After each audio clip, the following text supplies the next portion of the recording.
Hey there. Tonight, we find ourselves chasing the half-finished genius of Leonardo da Vinci, a left-handed illegitimate kid who spent his life designing flying machines, dissecting corpses, and forgetting to finish his paintings. Drop a comment to let me know where you're watching from and what time it is right now. I always love seeing this little time-traveling community gathering here from all over the world. Now, dim the lights, tuck yourself in, and let's drift far, far away. You're born in 1452 with two strikes against you. You're illegitimate, and you're left-handed in a world that thinks southpaws are basically Satan's little helpers. Your father treats you like an expensive mistake, useful for bragging rights, but not much else. Growing up in Vinci means talking to sheep and drawing everything obsessively. While other kids play normal games, you're figuring out why water swirls and whether bird wings follow math. Your family thinks you're either possessed or unemployable. They're probably right on both counts. At 14, your father ships you off to Florence before you start dissecting the livestock. He dumps you at Andrea del Verrocchio's workshop with instructions to make him useful, then disappears faster than a notary avoiding tax collectors. Florence hits like a brick wall made of marble and ambition. The city runs on money, gossip, and artistic competition that makes reality TV look civilized. Verrocchio's workshop buzzes with apprentices who'd gladly poison each other's paint for a chance at a decent commission. You're the country bastard with hay in your hair, but your hands do weird things. When you draw horses, they actually look like horses instead of wooden toys. This gets noticed by people who matter, meaning people with more money than sense.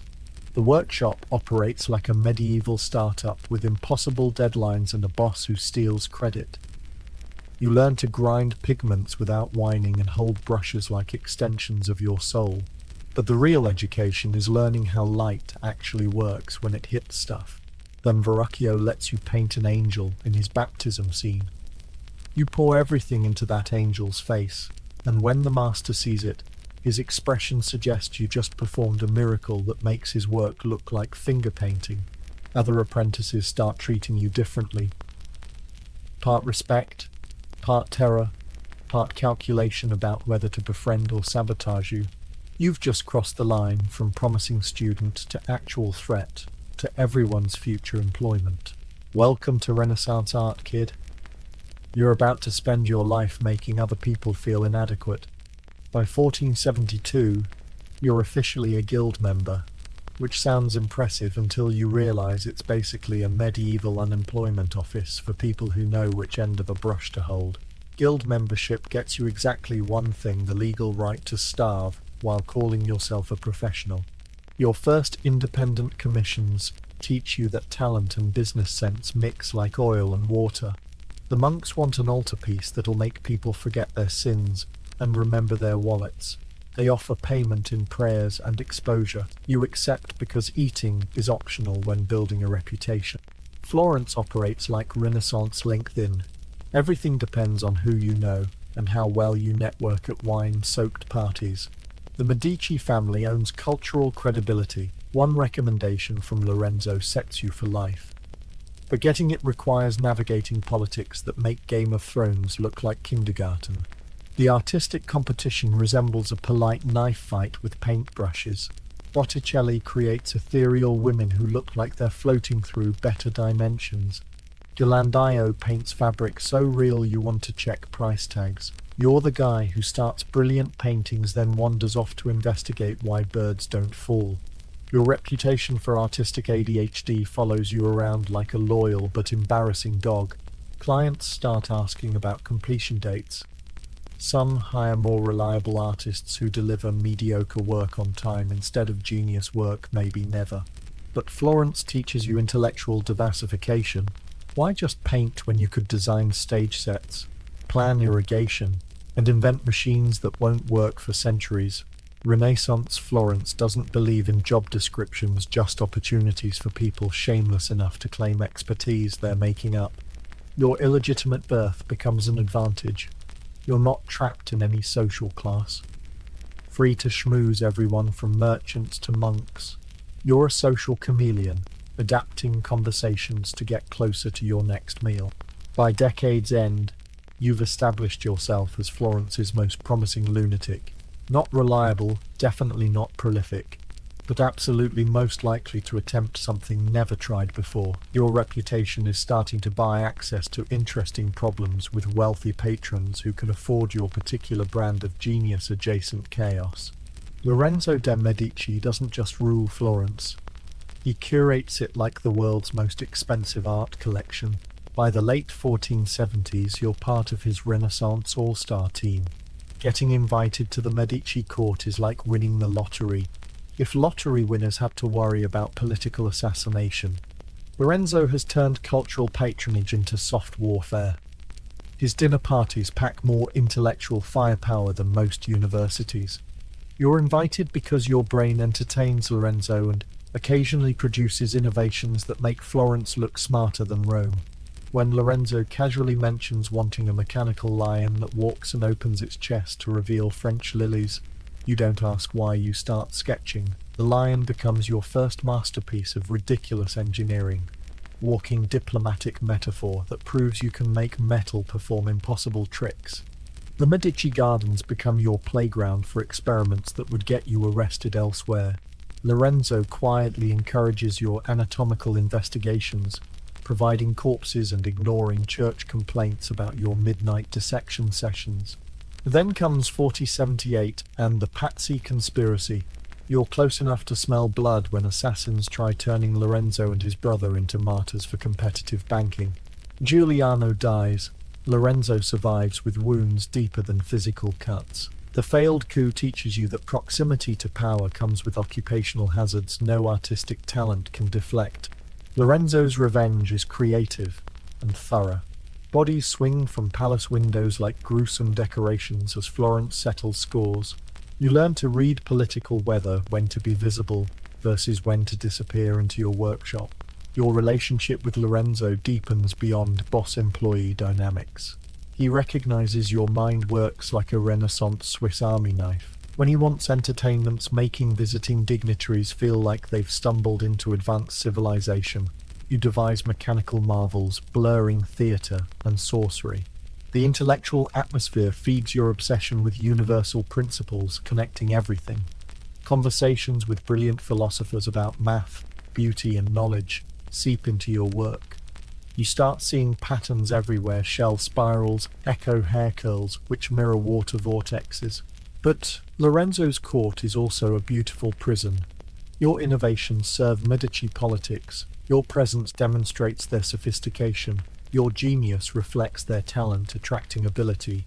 You're simultaneously freer and more constrained than ever. By 4082, you're ready for bigger stages. Lorenzo's court taught you to think in civilization reshaping terms. When Milan offers more straightforward ambitions, you're prepared to negotiate with rulers thinking in empires rather than city-states. Ludovico Sforza runs Milan like someone who read every Renaissance prince manual and decided to implement all advice simultaneously. When you arrive in 4082, the city gleams with aggressive prosperity from strategic location and ruthless administration. Your introduction letter reads like a resume written by someone who's never heard of modesty. You promise impossible bridges, weeping-inducing fortifications, obsolete-making artillery, wall-breaching siege engines, and oh yeah, painting when military engineering doesn't need you. It's audacious overselling that should backfire, but Ludovico responds to impossible promises by opening checkbooks. Milan operates on completely different scale than Florence's boutique culture. This feels like corporation headquarters bent on conquering northern Italy through superior technology and overwhelming spectacle. Ludovico wants weapons-grade culture, intimidating foreign diplomats. Commissions start modest, but escalate, inevitably. Ludovico wants entertainments making ambassadors feel like they've time-traveled to advanced centuries. You design mechanical pageants where gods descend while operating complex machinery. Zodiac signs perform mathematical choreography. Palace architecture comes alive. These aren't parties, they're technological superiority demonstrations disguised as dinner theatre. Military engineering captures Ludovico's attention like catnip. Northern Italy resembles chess played with armies where every move could trigger wars. You design multi-barrel cannons clearing battlefields, siege towers making fortifications obsolete, explosive devices turning enemy equipment into expensive confetti. Your workshop becomes a laboratory, making modern facilities jealous. You're simultaneously doing portraits, designing canal locks, studying bird flight, developing bronze casting for impossibly large sculptures. Milan's wealth and Ludovico's ambitions create perfect conditions for boundary-refusing interests. But the golden cage shows increasingly visible strings. Your innovations serve Sforza politics. Spectacles glorify his rule. Presence legitimizes questionable power claims. You're the tame genius, brilliant pet performing on command. Experimental freedom costs genuine independence. Court politics prove complex as engineering problems. With shifting factions and alliances, you navigate these waters with systematic precision, studying favor patterns like predictable natural phenomena. The key is being useful to everyone while committing to no one. Fellow artists watch your rise with wolf-pack attention. Some copy your interdisciplinary approach with amusing to disastrous results. Others undermine you through whispered campaigns about project incompletion and suspicious art as philosophy tendency. By mid-1480s, you've become Ludovico's indispensable polymath, the Swiss Army knife solving any problem. Perfect patron for your ambitions. But perfect patrons are most dangerous. Your fate's tied to Ludovico's political survival. Always high-stakes gambling in Renaissance Italy. In 1495, Dominican friars hand you a commission that'll either establish immortality or provide future art historians with a perfect genius self-sabotage case study. They want a last supper for their refectory wall. Seems straightforward until you realize you're attempting something that could revolutionize religious art or leave expensive finger painting.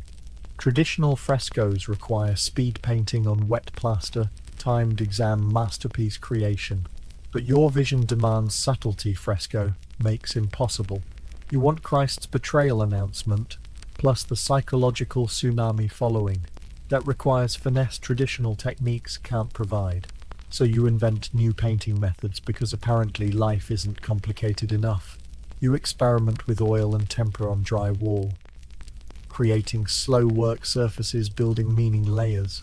It's brilliant innovation or spectacular hubris, possibly both. Monks watch nervously as their dinner blessing becomes experimental laboratory. The composition devours 3 years like an artistic black hole. You calculate perspective mathematics, ensuring painted room extends seamlessly from real refectory. Every line converges on Christ's head, with precision creating visual harmony, making betrayal news hit like perfectly timed cosmic punchline. Each apostle must react uniquely, poses revealing character while contributing compositional balance. You haunt Milan's streets like artistic stalker, sketching faces, capturing holiness, human weakness combinations. Judas proves particularly challenging, painting ultimate betrayal without melodramatic villain cliches requires psychological complexity, not theatre. Work proceeds at continental drift speed. Some days you stand for hours without single marks, studying light and shadow like sacred texts.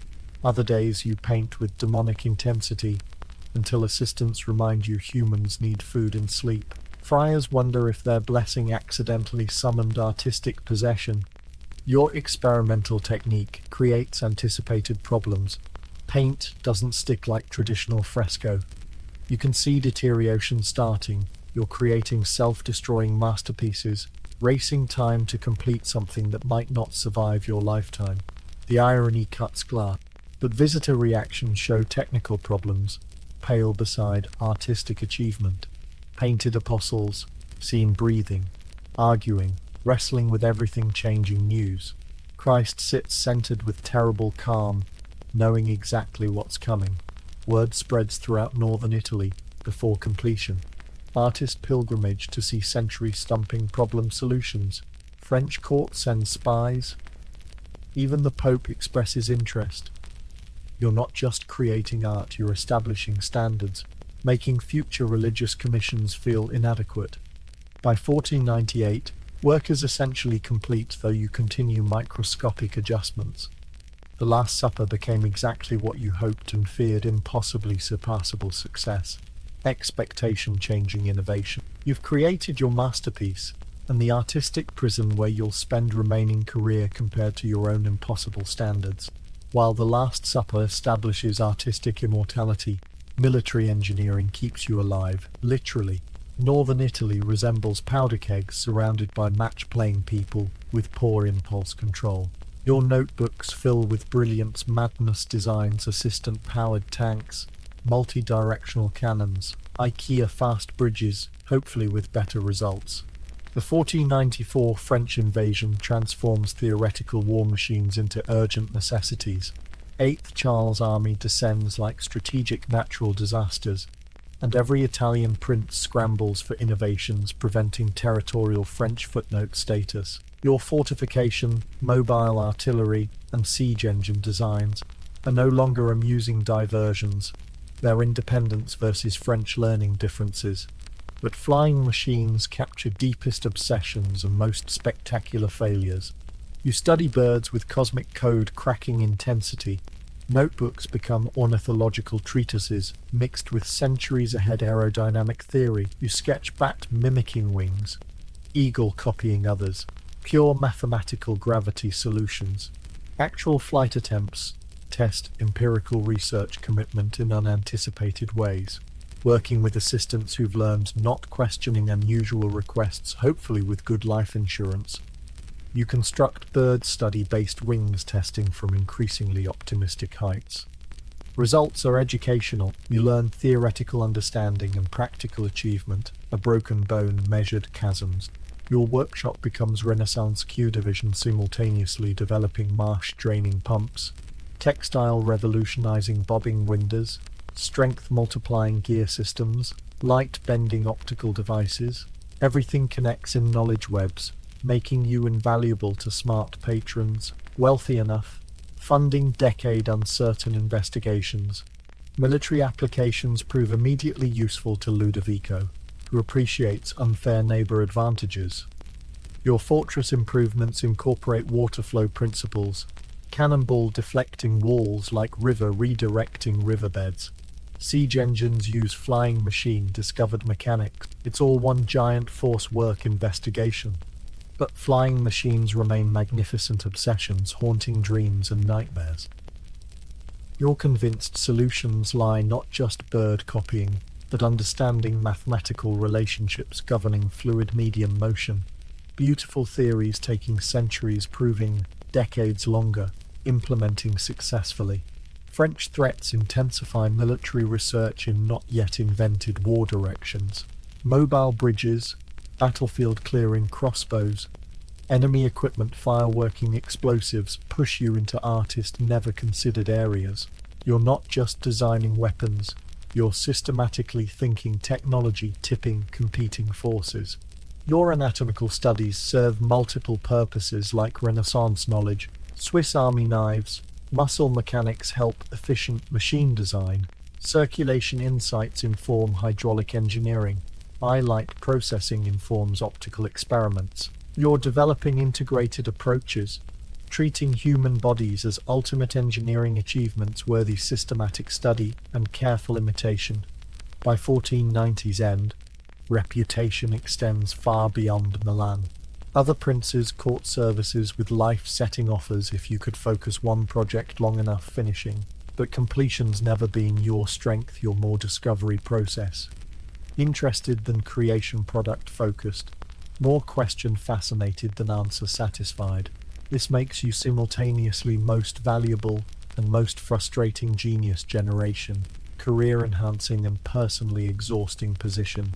Lisa Gherardini walks into your workshop in 1503 with quiet confidence, suggesting she's more interesting than her husband's bank account. Francesco wants standard merchant wife portrait.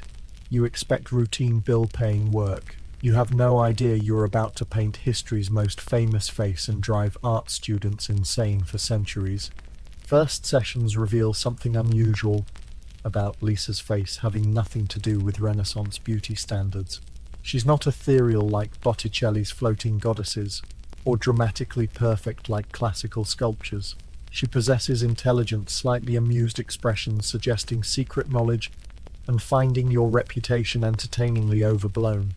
Your technique has evolved into scientific precision crossed with artistic sorcery. You build practically transparent paint layers using depth, creating glazes without visible brushstrokes. The Schumacher effect finds perfect subject in Lisa's face. Her smile emerges like morning mist, substantial enough, seeing, but too subtle, describing. Sittings stretch over years because Francesco keeps renegotiating payment and you can't declare work finished. Each session reveals new expression subtleties, fabric texture challenges, human figure versus fantastical landscape balancing problems. The painting evolves from simple portrait into comprehensive portraiture capability investigation. Your anatomical research feeds into the portrait beyond normal artistic requirements. You're documenting facial muscle expression creation, eye structure, vision enabling, circulation, skin life, bringing Lisa's portrait benefits from systematic seeing mechanics. Study your painting observation, understanding, not just observed things. The background landscape represents pure artistic license taken to logical extremes. Instead of recognizable Florentine settings, you create dream-only or geological deep-time worlds. Physics-defying rivers, infinity-stretching distances, impossibly spanned bridges. It's imagination world, made visible where natural laws bend, accommodating artistic vision. But that smile transforms everything from accomplished portrait into cultural phenomenon. Not quite happy, sad, knowing, or innocent, its visual riddle changing meaning, depending viewing angle and observer mood. You've captured philosopher lifetime, attempting articulation, irreducible human consciousness complexity made manifest in subtle lip curvature. Portrait fame spreads before finishing, creating Renaissance viral marketing buzz. Visitors report Lisa seeming breathing, eye following movement, expression shifting depending lighting, and viewer psychology. These aren't artistic exaggerations. You've achieved unprecedented painting history through pure technical mastery and obsessive observation.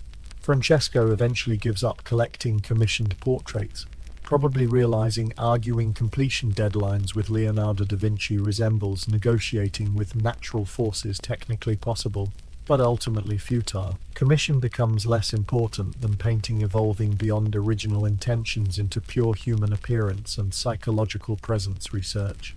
You keep the portrait traveling, continuing tiny adjustments like perfectionist gardener tending impossible flowers. Each viewing reveals new improvement possibilities, additional meaning layers for further development. Mona Lisa becomes your traveling companion, never quite concluding artistic investigation, because perfection remains theoretically impossible, but practically irresistible. The painting establishes reputation as artist, making pigment and oil behave like living tissue.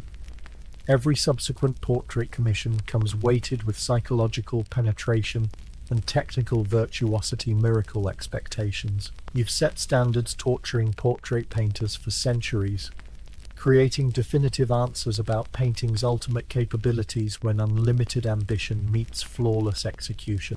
Rome in 1513 feels like universe center, redesigned according papal specifications and unlimited budgets. You arrive at 61, famous enough writing employment contracts, but old enough understanding time becoming limiting factor in everything attempted. Vatican workshops buzz with competitive energy, making Florence's artistic rivalries look like friendly colleague disagreements. Michelangelo paints Sistine Chapel ceiling with systematic brilliance, making everyone else's work seem tentative. Raphael covers papal apartments with perfect intellectual complexity, visual grace, balance. Frescoes. You arrive with revolutionary project starting then wandering off reputation, like artistic ADHD poster child.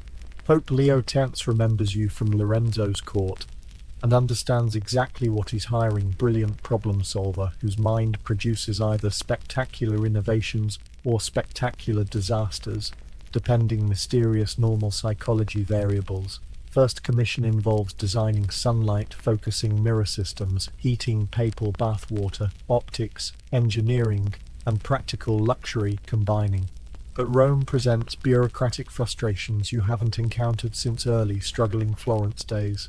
Papal administration operates with Byzantine complexity, requiring approvals for should take weeks, but stretch into months.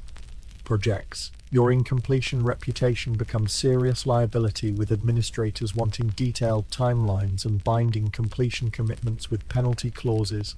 Competition with Michelangelo develops into artistic Cold War, providing entire Roman cultural scene entertainment.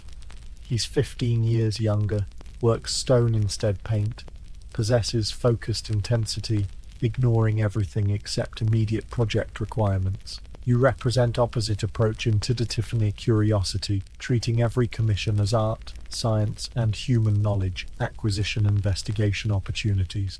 Your anatomical studies become public knowledge through gossip networks, making famous people privacy impossible. Church officially discourages dissection, but your drawings reveal human structure, understanding that could revolutionize medical knowledge. You walk careful lines between scientific advancement and religious orthodoxy, sharing physician discoveries while avoiding conservative theologian attention, considering anatomical investigations suspiciously witchcraft close. Leo X assigns increasingly ambitious engineering projects, testing possible completely insane boundaries. He wants Pontine marshes draining machines, turning malarial swampland into productive farmland through modern equipment, challenging hydraulic engineering scales. You throw yourself into water flow, soil composition, centuries in practical excavation technique calculations. Your Belvedere courtyard workshop becomes tourist attraction for European intellectuals. Scholars, artists, scientist pilgrimage, seeing mechanical marvels, anatomical drawings, optical experiments. You're not just painting famous anymore, you've become living Renaissance intellectual achievement, embodiment, person people visit, seeing human curiosity accomplishments, when freed from practical constraints. But Roman years reveal your artistic productivity approach limitations. While Michelangelo methodically completes Sistine ceiling and Raphael finishes fresco after fresco, your painting output slows to barely perceptible progress. Energizing scientific investigations also distract from reputation-building artistic work. Patrons wonder whether hiring Leonardo da Vinci means getting brilliant consultation or actual finished products. By 1516, Rome provided everything and nothing wanted simultaneously. Recognition, resources, intellectual stimulation, impossible elsewhere investigation. Freedom, but also bureaucratic frustration, artistic competition, growing reputation, might outgrow ability realization. When King Francis I offers French positions, decisions feel less like career advancement, more like escape to curiosity room finding places without constant committee justifications. Before French escape, Pope Leo X presents career crowning or artistic inspiration institutional pressure crushing commission types. He wants Last Supper surpassing painting, establishing Rome's artistic supremacy over Florence and Milan. Subject St. John the Baptist. Expectation nothing less than religious art. Revolution. Delivered schedule with no diplomatic gift delaying technical experimentation. Commission comes political string wrapped making artistic considerations. Secondary to international relations, Leo X wants French court, diplomatic gift painting, smoothing treaty negotiations that could reshape northern Italy power balance. Your St. John must function simultaneously as art, propaganda, foreign policy triple burden, challenging any artist, let alone one approaching 70th birthday with declining impossible demand patience. You begin systematic preparation that's become trademark, but this time research feels different, less exploratory, more desperate. You're trying recapturing Last Supper lightning, and lightning rarely strikes twice, same places. Every brushstroke carries expectation weight. Every decision must balance artistic vision against papal politics. Every workday reminds this painting will be judged not on own merits, but against impossibly high self-set standards. Your St. John approach reflects internal conflict. Instead of Last Supper dynamic drama revolution, you choose introspective mysticism. Saint emerges from darkness like vision, smile combining Mona Lisa, enigmatic quality with spiritual transcendence. It's beautiful painting, but also careful painting artist who's learned fearing own ambitions work. Technical execution reveals accumulated experience benefits and limitations. Your sfumato technique reaches sophistication, making flesh seen within glowing. Saint's face achieves psychological complexity lesser. Artists spend lifetimes approximating, but painting also feels constrained, as if painting within own previous success imposed boundaries rather than pushing toward new territory. Papal court watches progress with military campaign attention. Every workshop visitor reports painting development, feeding gossip networks, turning artistic creation into public spectacle. Constant observation pressure adds already challenging enough work difficulty layers. You understand why some artists prefer private commission isolation to papal favor goldfish bowls. The completed St. John satisfies everyone except possibly yourself. Pope Leo Tinks declares worthy. Last Supper successor. French court receives diplomatic gift. Smoothing treaty negotiations. Contemporary critics recognize unparalleled technical skill demonstration, but you know it's safe playing artist work, creating beauty rather than breaking new ground. Experience teaches important artistic reputation, creative freedom, relationship lessons. Highest level success creates expectation, becoming creative prison. More famous for revolutionary innovations, more pressure feeling to keep revolutionizing, until expectation weight makes genuine experimentation nearly impossible. By late 1516, St. John commission complete. Thoughts turn toward France with relief approaching. Francis I offer represents not just new patron, but accumulated Roman expectation weight escape chance. In France, you might rediscover experimental joy, making early work revolutionary, free from legend burden, fretting curiosity crushing that created it first place. Francis I collects Renaissance masters. Like other kings, collect tapestries as cultural sophistication symbols reflecting owner enlightenment. When he offers premier painter, engineer and architect to king position, complete with Clos-Lucé manor house near Amboise Royal Chateau, you recognize both opportunity and gilded cage offered. At 64, you're too old for new beginnings, but too curious refusing them. Journey from Rome to Loire Valley feels like world crossing. You travel light, carrying precious notebooks, few unfinished paintings including Mona Lisa, and lifetime accumulated wisdom solving impossible problems. Alps provide natural boundary between Italian city-state complex politics and more straightforward French monarchical authority, where one king's favor guarantees security no Italian patron could provide. Amboise reveals itself as Renaissance dream made limestone and timber manifest. Francis I imported Italian architects, artists, craftsmen, transforming medieval castle into European cultural leadership worthy palace. Result is hybrid combining French practicality with Italian elegance, creating familiar and excitingly foreign feeling spaces. Your Clos-Lucé manor sits close enough royal residence for easy consultation, but far enough providing privacy you've learned valuing above almost everything else. Employment terms reflect Francis's understanding of what he's purchased. No specific commissions, no deadlines, no requirements except being available for consultation when King's projects require expertise. It's closest thing to pure intellectual freedom you've experienced since early Milan days, but with royal patronage security backing every experiment. You've found perfect patron for final phase, someone wealthy enough funding curiosity and sophisticated enough understanding genius. Can't be scheduled. Your new workshop becomes laboratory impressing any century visitors. Mechanical models constructed over investigation decades fill space like future technology museum. Flying machines that won't work for centuries. gear systems that could revolutionize manufacturing, hydraulic pumps that could drain continents, all products of minds refusing accepting current limitations as permanent boundaries. Francis the Fast proves ideal patron for interdisciplinary approach. Workshop visits don't just admire paintings, he wants understanding engineering principles, anatomical discoveries, mathematics, natural phenomena, relationship theories. Conversations range across subjects most patrons would consider unrelated, but Francis recognizes your mind works by finding seemingly disparate knowledge area connections. French court provides audience appreciating both artistic achievements and scientific investigations. Unlike papal court, where theological concerns sometimes constrained anatomical research, or Milanese court, where military applications took precedence, French court values knowledge for own sake.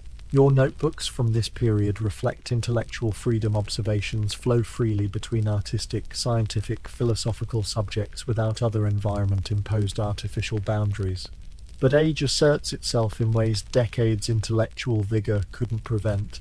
Your right hand, executing thousands drawings and paintings with supernatural precision, shows paralysis signs. Condition forces working method adaptations, relying more heavily on assistance for physical execution, while maintaining complete conceptual development control. Its humbling reminder, even exceptional minds inhabit inevitable decay, subject mortal bodies. Limitation actually liberates in unexpected ways. Unable executing every idea personally, you focus on most essential projects, ones representing final statements rather than preliminary investigations.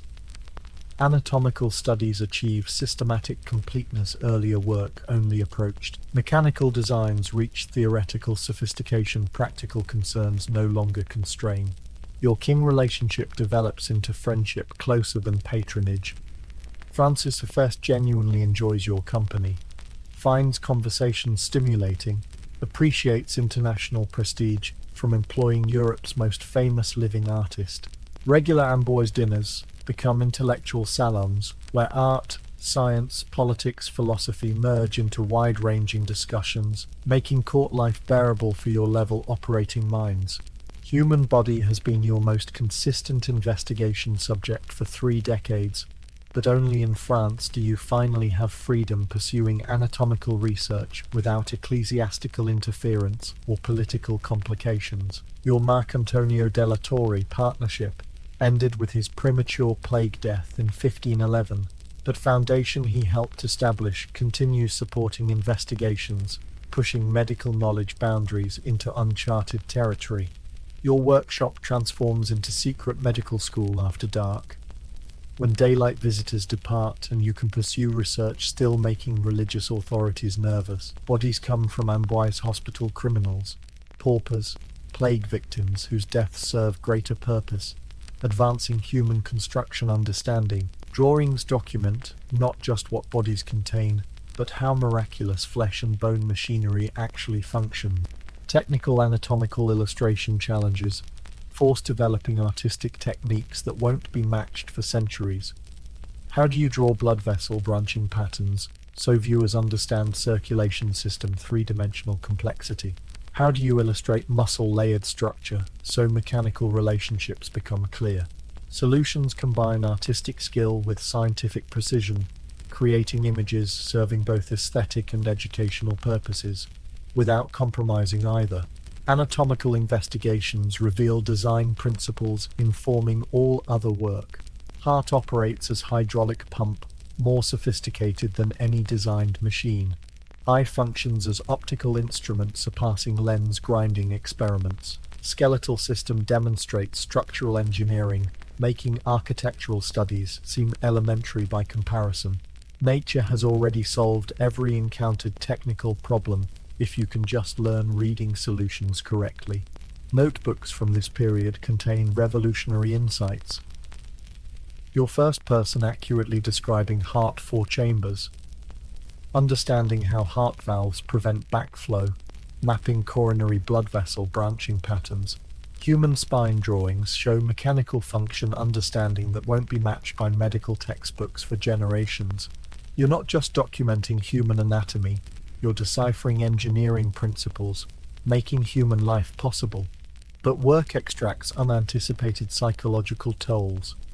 Spending hours with corpses, methodically dismantling human machines, understanding construction, creates mortality relationships, changing how you view own aging body. Every anatomical drawing becomes physical fragility reminder. Every perfectly engineered organ system testament to continued function miracle. Death stops being abstract concept and becomes mechanical inevitability you understand. Intimate detail. Anatomical knowledge transforms artistic work in subtle but profound ways. Later painting figures possess vitality from understanding exactly how muscles create movement, how blood brings skin color, how nervous system animates facial expression. You're not just painting surfaces anymore. You're painting living architecture, creating those surfaces from within. Your collaboration with Amboise Court physicians creates unique artistic medical knowledge fusion. They provide fresh specimens and clinical observations, while you contribute drawing skills and mechanical understanding, revolutionizing how anatomical knowledge can be preserved and transmitted. Together, you're creating first truly scientific medical textbook, combining accuracy with visual clarity, making complex information accessible to students. Anatomical work feeds back into engineering projects unexpected ways. Understanding muscle force generation leads to mechanical design improvements. Studying eye structure suggests new lens grinding and optical instrument approaches. Learning nervous system movement coordination influences automated machinery thinking. Francis the Fair's occasionally visits during anatomical sessions, demonstrating intellectual curiosity, making him ideal patron. Unlike many rulers preferring learning pre-digested and safely abstract, King wants understanding how knowledge gets created, not just what conclusions it reaches. His dissection presence legitimizes research ways papal approval never could, providing religious criticism protection, while encouraging open investigation, advancing human understanding. Your anatomical drawings begin attracting European physician attention, who recognize revolutionary potential. Illustration accuracy, combined with artistic beauty, creates educational tools that could transform medical training if widely available. You envision comprehensive human anatomy atlas, making mechanical and architectural knowledge accessible to future physician and engineer generations. By 1519, anatomical research reached comprehensiveness, representing lifetime investigation into human existence mechanics. Notebooks contain detailed studies of every major organ system, documented with systematic thoroughness, transforming curiosity into genuine scientific contribution. You've achieved unprecedented artistic skill married to scientific methodology in service of knowledge benefiting humanity for centuries to come. Your Clos Lucé workshop resembles Impossible Things museum mechanical models, demonstrating principles current world can't yet apply. Engineering solutions waiting for problems that won't emerge for generations. Technical innovations existing purely as testimony to what human ingenuity can conceive when freed from practical constraints. French court provides resources and freedom, pursuing pure research, transforming final years into laboratory for ideas that may not find application until distant future. Flying machines occupy central space, dozens of variations on humanity's oldest impossible dream. Bird flight studies have evolved into sophisticated aerodynamic principle understanding that won't be formally codified until 20th century. Ornithopter designs demonstrate how human muscle power might achieve flight if applied through properly designed wing mechanisms. Helicopter sketches explore how rotating wings could provide vertical lift. Parachute drawings solve safe descent from great heights problem. You're not just imagining flight, you're engineering it systematically, working out mathematical relationships governing how objects move through air. But you've learned distinguishing between theoretically possible and practically achievable with current technology. Gap between understanding principles and implementing them successfully often spans centuries, requiring materials and manufacturing techniques that don't yet exist. Your flying machines represent perfect solutions to clearly understood problems, limited only by 16th century metallurgical and fabrication capabilities. Your mechanical innovations extend far beyond aeronautics, into every area where human ingenuity might improve upon natural limitations. Automated bobbin winder anticipates industrial machinery revolutionizing textile production. Perfected gear systems could multiply human strength, making current construction techniques seem primitive. Hydraulic pumps could drain entire regions, transforming marshland into productive farmland, on scales reshaping European agriculture. Military applications remain classified information shared only with Francis I during private consultations. Multi-barreled cannons could devastate battlefield formations. Armored vehicles could protect advancing troops while providing mobile artillery platforms. Explosive devices could destroy currently impregnable fortifications. You've essentially designed mechanical foundations for military revolutions that won't occur for centuries, creating weapons awaiting industrial capacity manufacturing them effectively. Your perpetual motion investigation represents theoretical exploration, fascinating you regardless.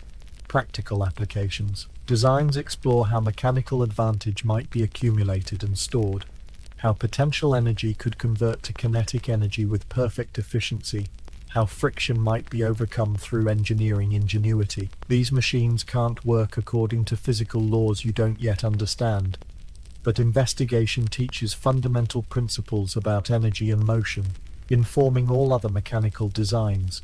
Precision manufacturing your machines would require pushes you toward tool making and fabrication technique innovations. Designs for improved lathes, grinding wheels, measuring instruments represent infrastructure development industrial revolution will eventually demand. You're not just designing end products, you're working out entire technological ecosystem necessary manufacturing them successfully. Mechanical notebooks reveal thinking operating simultaneously on multiple timescales. Some designs could be implemented immediately with current technology and materials. Others require manufacturing capabilities emerging within decades. Still others await scientific discoveries that won't occur for centuries. You're designing for future while solving present problems, creating research program transcending any single generation limitation. Philosophical implications grow clearer as work progresses. If human ingenuity can duplicate natural processes through mechanical means, what does that suggest about artificial and natural system relationships? If machines can amplify human capabilities beyond natural limitations, what are technological achievement ultimate boundaries? Transistor understands your mechanical models represent intellectual treasure, extending far beyond immediate utility. He arranges detailed design documentation, ensuring future engineers will have access to innovations current technology can't implement. King recognizes he's not just patronizing artist, he's funding research that could reshape civilization if properly developed and applied. Workshop visitors include Europe's most sophisticated engineers and mathematicians, drawn by mechanical innovation reports challenging conventional understanding of what's possible. These consultations create informal technical knowledge networks, spreading your principles across continent, ensuring mechanical insights will influence technological development even if specific designs remain unbuilt. Mechanical research provides profound personal satisfaction artistic achievement alone couldn't match. Creating beautiful paintings brings fame and financial security, but designing machines that could transform human capabilities offers different immortality kind. Your mechanical principles will continue solving problems and enabling innovations long after paintings have cracked and faded. Your notebooks represent human curiosity's most intimate record ever compiled, thousands of pages, documenting not just what you've discovered, but how discovery itself happens when minds refuse accepting conventional boundaries between disciplines. Written in mirror script, protecting ideas from casual browsing while allowing left-hand writing without ink smudging. These pages contain genius raw material questions leading to observations generating new questions in endless investigation spirals. Organization, or apparent lack thereof, reflects how your mind actually works. Human heart drawing sits next to water pump mechanics, followed by cloud formation observations, then gear ratio calculations, then philosophical beauty reflections. Critics call it chaotic, but you recognize it as natural curiosity pattern, following connections that aren't immediately obvious to more compartmentalized thinking. Your mirror writing serves multiple purposes beyond intellectual property protection. Reverse text forces more careful consideration about what you're recording, filtering casual observations from preservation-worthy insights. Unusual script creates meditative rhythm, encouraging deeper reflection. Writing backwards becomes physical metaphor for thinking differently, approaching problems from angles conventional approaches might miss. Notebooks document your evolution from gifted artist to universal investigator. Early pages focus primarily on artistic techniques and painting-related mechanical problems. Middle sections expand into engineering, architecture, natural philosophy. Later entries integrate all interests into systematic investigation of fundamental principles governing everything from human anatomy to planetary motion. Scientific method you've developed anticipates approaches that won't be formally codified for centuries.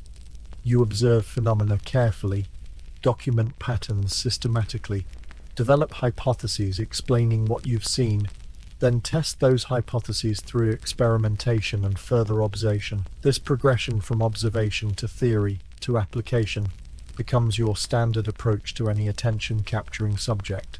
Artistic drawing serves scientific purposes pure art rarely achieves. Anatomical studies require precision, making aesthetic considerations secondary to accuracy. Mechanical diagrams must communicate complex three-dimensional relationships through two-dimensional representation. Botanical illustrations document plant structure with systematic completeness supporting serious research. Philosophical observations scattered throughout reveal intellectual framework unifying all investigations. Your convinced universe operates according to mathematical principles. Human reason can discover and understand everything from human body proportions to planetary motion follows laws expressible through geometry and calculation. This conviction drives interdisciplinary approach. If everything follows same fundamental principles, studying anything carefully enough should reveal truths, applying everywhere. Notes on light and optics demonstrate unified approach in action. Starting with shadow falling and color changing observations, you progress to systematic reflection and refraction investigation, then practical lens grinding and optical instrument applications, then theoretical speculation about vision nature itself. Mechanical principles documented represent perhaps most practical legacy. Future engineers will find solutions to not yet encountered problems, design principles that could revolutionize manufacturing, theoretical frameworks anticipating industrial developments by centuries. Your gear ratios, lever systems, hydraulic mechanisms provide conceptual foundation for technological advances reshaping civilization. But notebooks also reveal intellectual pioneering loneliness. Many insights can't be shared with contemporaries lacking mathematical background or scientific preparation understanding them. Your most revolutionary discoveries must be recorded without immediate validation or practical application hope. Linguistic challenges of recording unprecedented observations force you inventing vocabulary and notation systems, capturing concepts for which adequate language doesn't exist. Your anatomical terminology, mechanical diagrams, mathematical notations create new knowledge representation ways, influencing scientific communication for centuries.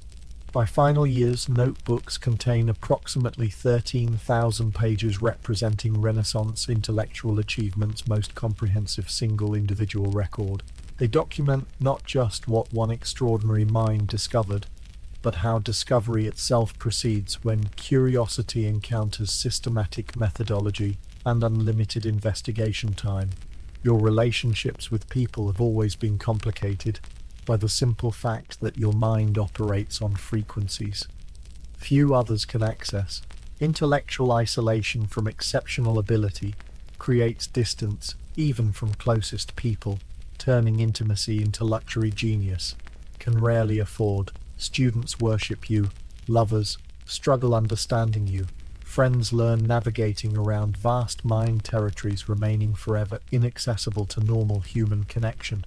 Gian Giacomo Caprotti, called Salai, enters your household in 1490 as 10-year-old apprentice, and remains over 2 decades as something between student, lover, and carefully managed disaster. Beautiful, charming, completely immoral, he steals regularly, lies about everything significant, demonstrates spectacular artistic training and competence.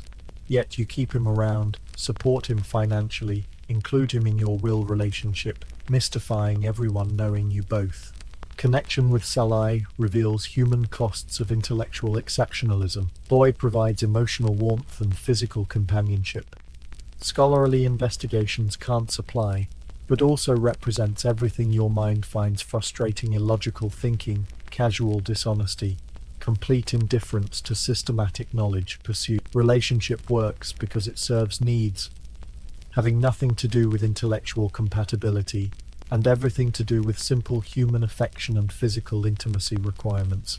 Francesco Melzi represents opposite pole of personal relationships.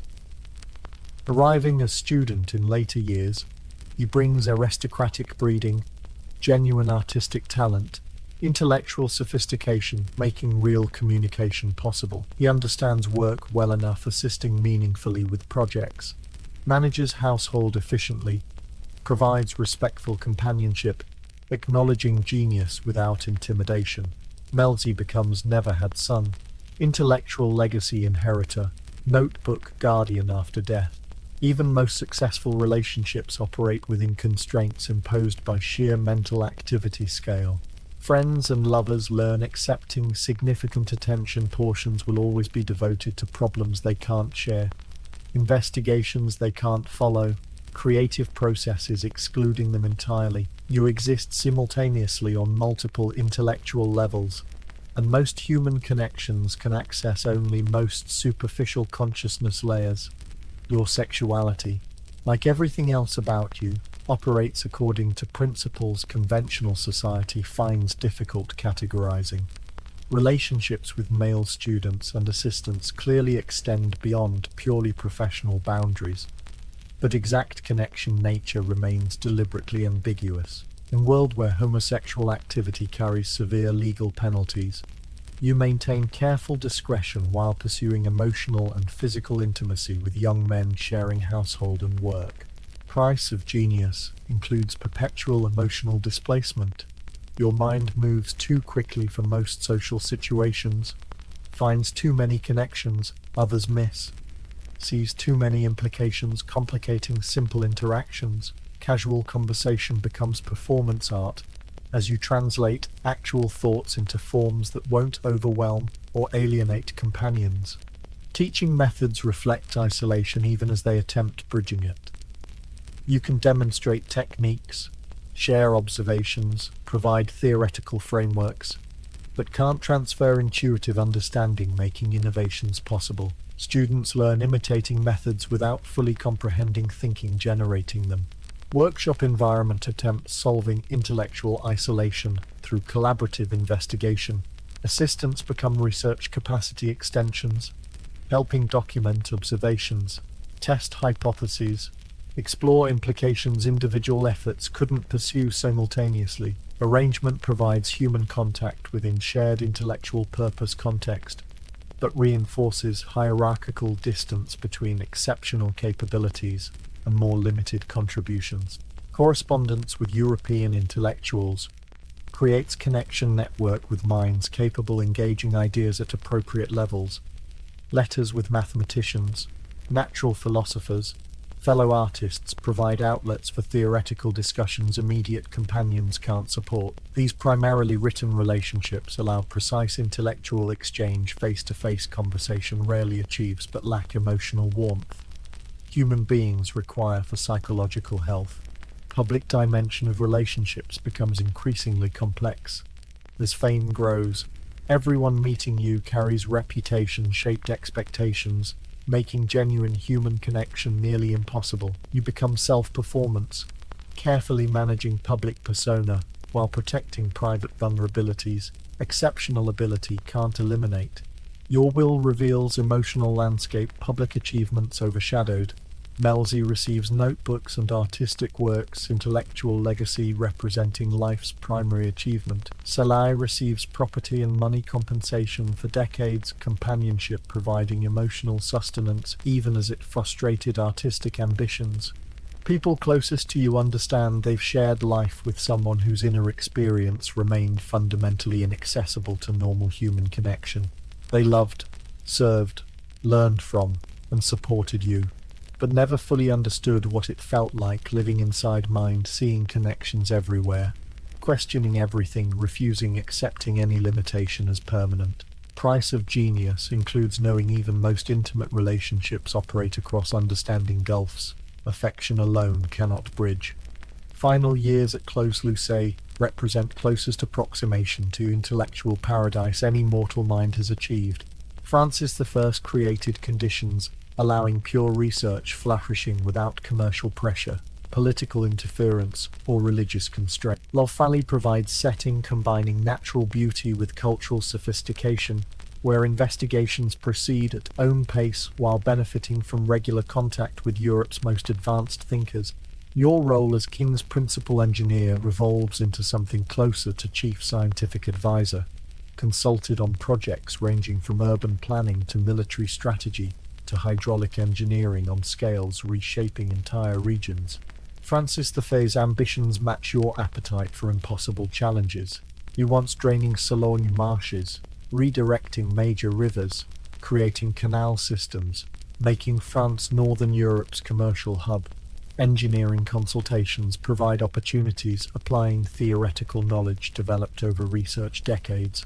Fluid dynamics understanding, developed through careful water flow observation around obstacles, now informs canal system plans, revolutionizing French commerce. Mechanical innovations perfected in Milanese workshops suggest solutions to construction challenges stumping French engineers for generations.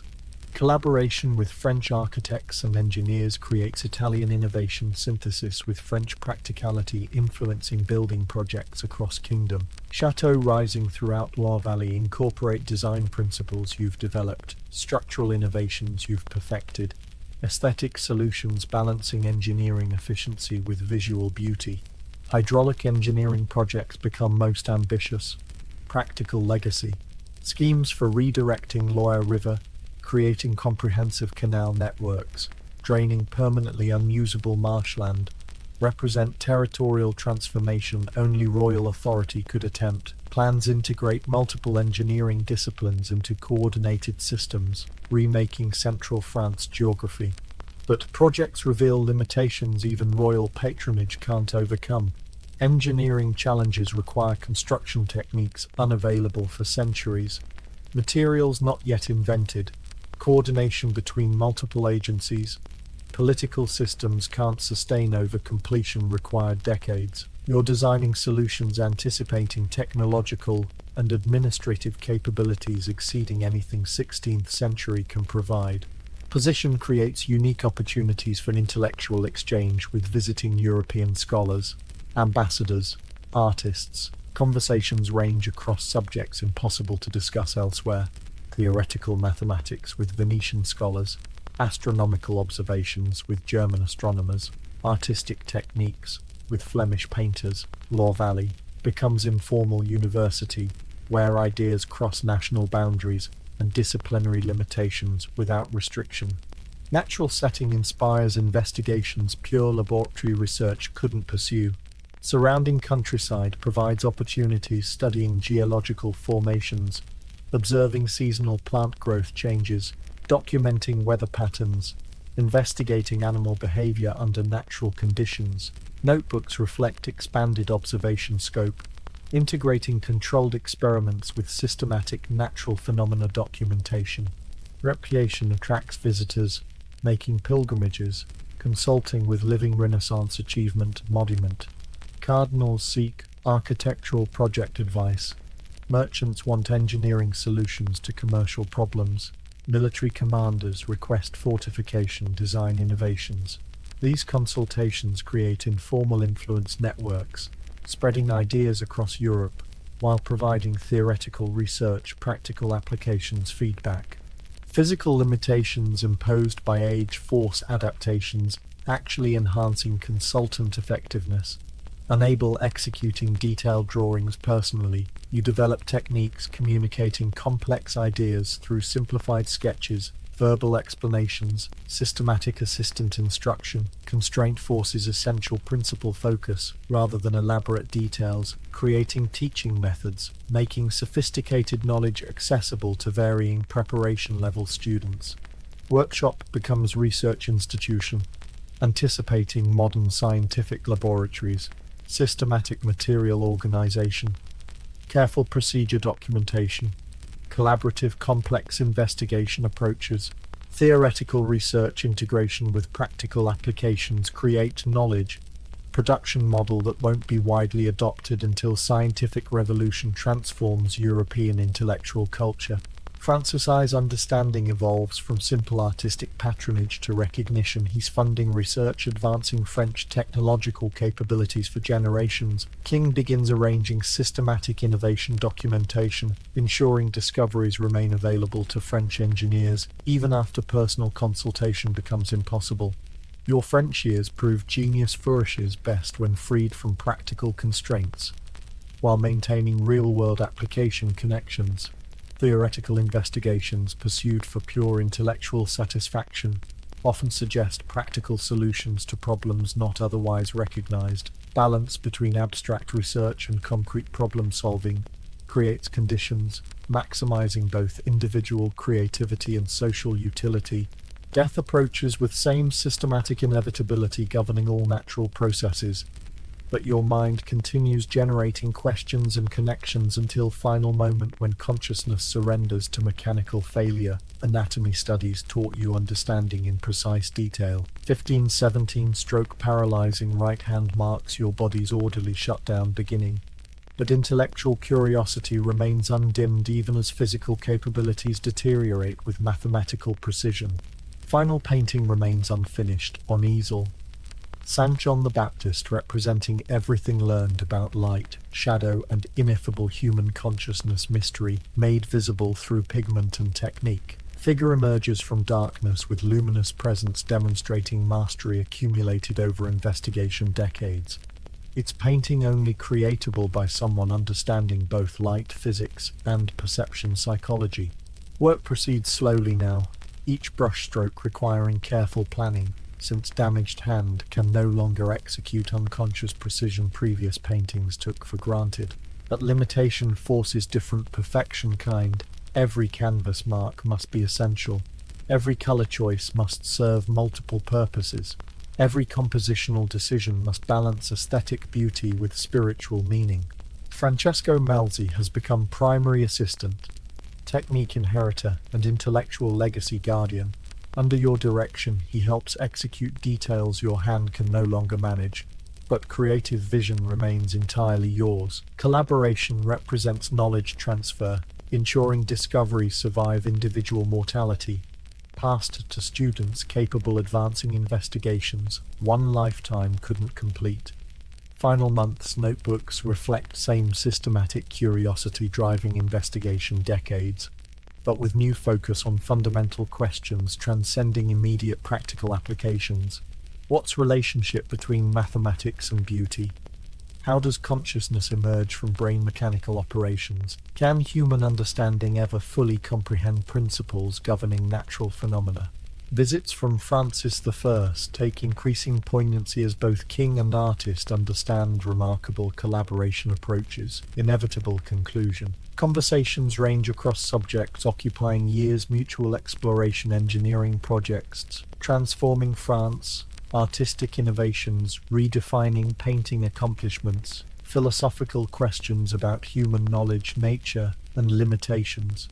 Anatomical knowledge provides unsentimental understanding. Exactly what's happening as body systems begin coordinated failure. Circulation problems, reducing energy, neurological damage, affecting coordination, organs gradual shutdown that functioned reliably for 67 years. You can document own dying with same systematic precision. brought to studying other specimens. That approaching end brings unexpected peace. Decades restless curiosity never provided, pressure to solve every problem, answer every question, complete every investigation dissolves into acceptance that individual consciousness represents only one small contribution to larger human understanding and creation project. Notebooks will survive inspiring future investigators. Paintings will continue teaching visual lessons about technique and beauty. Engineering principles will eventually find practical applications in worlds you'll never see. Final notebook entries reveal thinking achieving integration impossible during busy active investigation years. Art, science, engineering, philosophy merge into unified understanding how human creativity participates in larger processes governing natural phenomena. You've spent lifetime discovering connections between seemingly unrelated subjects.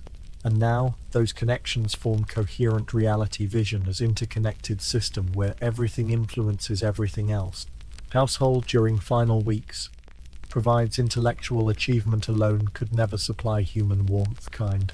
Melzi's devoted care, Salah's irreverent affection, regular friend and colleague visits create environment where genius can die with dignity, while surrounded by people understanding and appreciating human being behind exceptional achievements. On May 2, 1519, at Château de Clos-Lucé, your systematic natural phenomena study concludes with ultimate experimental observation life to death. Transition experienced from subject's perspective. Francis I, if stories are true, holds you as consciousness fades, providing royal recognition for life redefining what human minds can accomplish when curiosity encounters systematic methodology and unlimited ambition. But larger legacy transcends any individual work or discovery. You've demonstrated human intelligence can integrate artistic, scientific, philosophical investigations into coherent understanding, advancing knowledge while creating beauty. Notebooks, paintings, engineering designs represent fragments of larger vision seeing no fundamental boundaries between traditionally separate disciplines. You've lived as if everything connects to everything else, and evidence suggests you were right. EKK. In the flickering candlelight of a Florence hospital morgue, Leonardo da Vinci bent over a dead body with the concentration of a monk at prayer. The year was 1489, and while most people crossed themselves and hurried past graveyards, Leonardo saw opportunity in death. He had convinced the hospital administrators to let him dissect corpses, claiming it was for artistic purposes. What they didn't know was that Leonardo had become obsessed with understanding the human machine. The smell would have knocked most people unconscious, but Leonardo barely noticed. He was too busy marveling at the intricate network of blood vessels he had just uncovered. With steady hands, he traced each vein and artery, sketching furiously in his notebook. His drawings were so detailed that medical students would still be using them centuries later. One particular night, Leonardo discovered something that would change his understanding of the heart forever. While dissecting an old man who had died peacefully in his sleep, he found that the man's blood vessels were hardened and narrow. Leonardo realized this was why the man had grown weak and eventually died. He had just discovered atherosclerosis, a condition that wouldn't be officially recognized by medical science for another 400 years. But Leonardo's midnight anatomy sessions weren't just about science. They were about art too. He believed that to paint the human form perfectly, he needed to understand what lay beneath the skin. Every muscle, every bone, every organ had to make sense to him before he could capture the essence of humanity on canvas. The church authorities grew suspicious of his activities. Rumors spread that Leonardo was practicing dark magic, that he was trying to bring the dead back to life. Some claimed they had seen strange lights emanating from the morgue windows late at night. In reality, Leonardo was simply working by multiple candles, trying to get better light for his detailed observations. One evening, a young priest caught Leonardo red-handed, elbow-deep in a corpse. Instead of screaming or running away, the priest stood transfixed by Leonardo's drawings. The anatomical sketches were so beautiful and precise that they looked like religious art. The priest ended up becoming one of Leonardo's protectors, helping him continue his research in secret. Leonardo's dedication to understanding the human body led him to dissect at least 30 corpses during his lifetime. He discovered that the heart had 4 chambers, not 2 as people believed.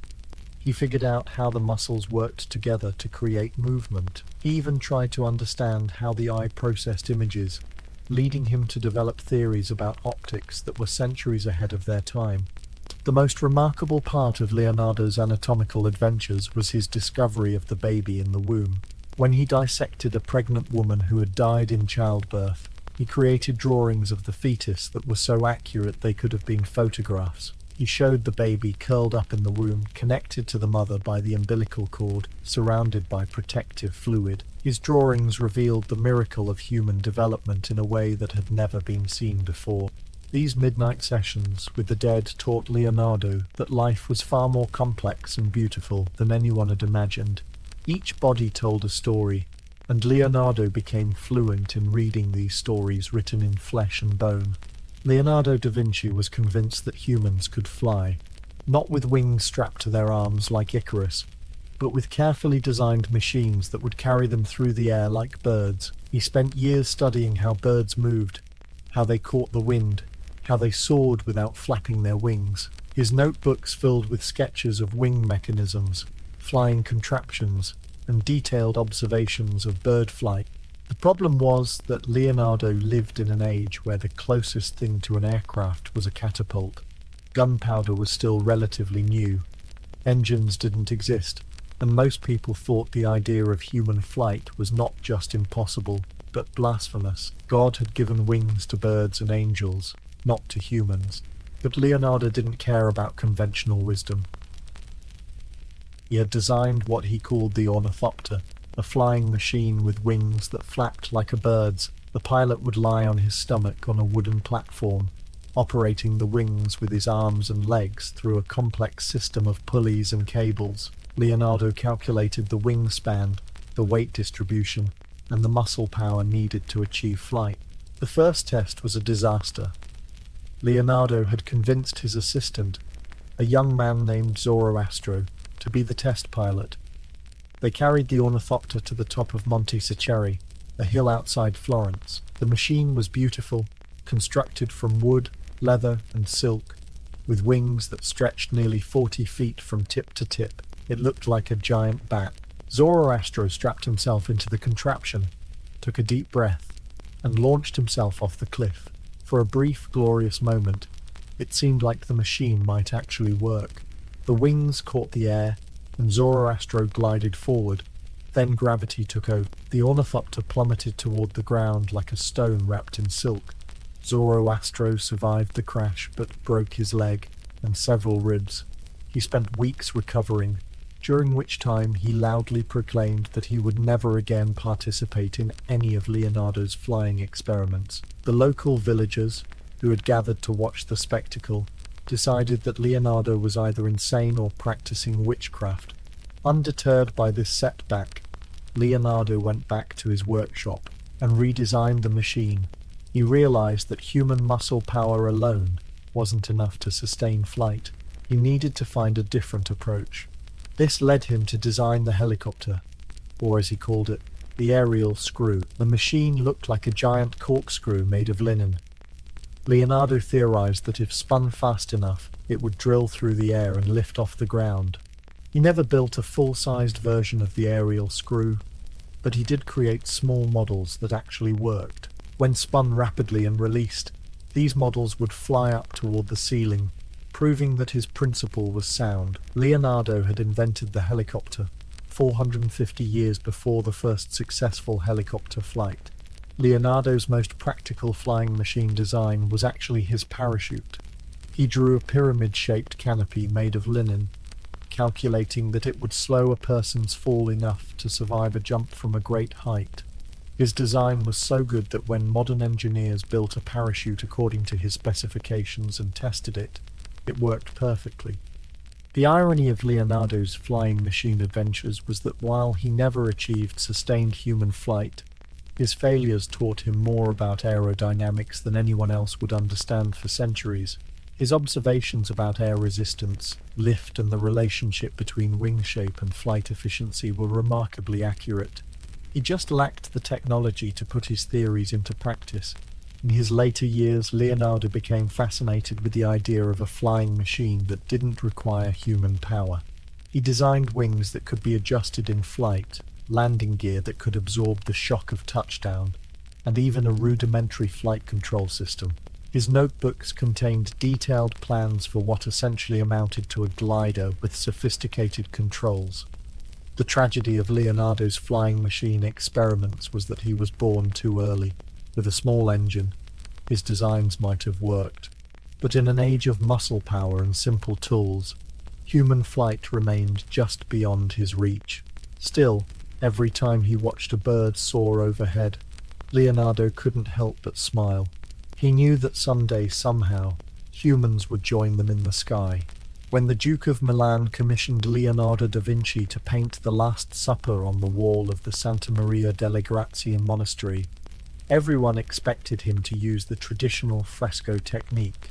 Fresco painting required working quickly on wet plaster, completing sections before they dried. It was tried and true, used by every great painter from Giotto to Michelangelo. Leonardo, however, had other ideas. He wanted to create something that had never been done before, a painting so realistic and emotionally powerful that viewers would feel like they were sitting at the table with Jesus and his disciples. The problem was that fresco didn't allow for the kind of detailed, layered painting technique that Leonardo preferred. So Leonardo decided to experiment. Instead of fresco, he would use tempera and oil paint directly on the dry wall. This would allow him to work slowly, building up layers of color and detail over time. He could correct mistakes, add subtle shading, and create the kind of psychological complexity that made his portraits so captivating. The monks at Santa Maria delle Grazie were nervous about Leonardo's experimental approach, but they had no choice. The Duke had commissioned the work, and Leonardo was the most famous artist in Italy. They watched with growing anxiety as Leonardo began his preparation, covering the wall with a special mixture of gesso, pitch, and mastic. Leonardo's approach to painting the Last Supper was unlike anything anyone had ever seen. He didn't work from left to right or top to bottom like most painters. Instead, he worked on whatever part of the painting interested him on any given day. Sometimes he would spend hours painting a single hand. Other days, he would focus entirely on the expression in one disciple's eyes. The monks complained that Leonardo was taking too long. Traditional fresco painters could complete a wall painting in weeks. Leonardo had been working for months and didn't seem to be in any hurry to finish. He would often stand in front of the wall for hours, just staring at it, brush in hand but not applying any paint. What the monks didn't understand was that Leonardo was solving unprecedented artistic problems. He was trying to capture the exact moment when Jesus announced that one of his disciples would betray him. Each of the 12 disciples had to react differently to this shocking news. Their body language, facial expressions, and positioning all had to tell the story of their individual personalities and their relationships with Jesus. Leonardo spent weeks just deciding how to arrange the disciples' hands. He made countless sketches, studying how people gestured when they were surprised, angry, confused, or heartbroken. He walked the streets of Milan, observing how people moved and reacted in conversation. He filled notebook after notebook with studies of human emotion and body language. The face of Judas presented a particular challenge. Leonardo wanted to show that Judas was the betrayer without making it too obvious. He experimented with different expressions, trying to capture the guilt and fear that Judas would be feeling at that moment. Legend says that Leonardo used the face of a local criminal as his model for Judas, but this was probably just gossip. Finding a model for Jesus was even more difficult. Leonardo wanted a face that conveyed both humanity and divinity, someone who looked capable of both infinite compassion and profound sadness. He reportedly searched all over Milan for the right face, studying hundreds of men before finally finding someone who met his requirements. As Leonardo worked, his experimental paint mixture began to cause problems. The paint didn't adhere to the wall properly in the damp monastery environment. Colors began to fade and flake off almost as soon as they dried. The monks watched in horror as their expensive masterpiece started to deteriorate before it was even finished. Leonardo tried various solutions to fix the paint adhesion problem. He experimented with different chemical treatments for the wall surface. He tried heating the wall with braziers to dry out the moisture. Nothing worked completely, but he continued painting anyway, determined to finish his vision. When The Last Supper was finally completed in 1498, after 4 years of work, it was immediately recognized as a masterpiece. Visitors came from all over Europe to see Leonardo's revolutionary painting. The composition was perfect, the emotional drama was overwhelming, and the technical innovation was groundbreaking. But Leonardo's experimental technique doomed the painting from the start. Within 20 years, the paint had begun to seriously deteriorate.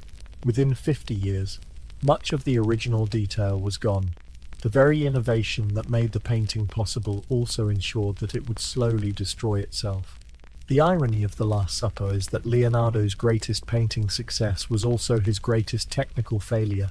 His refusal to accept the limitations of traditional techniques led him to create something unprecedented, but also unsustainable. It was a perfect metaphor for Leonardo's entire approach to life: brilliant, innovative, and slightly tragic.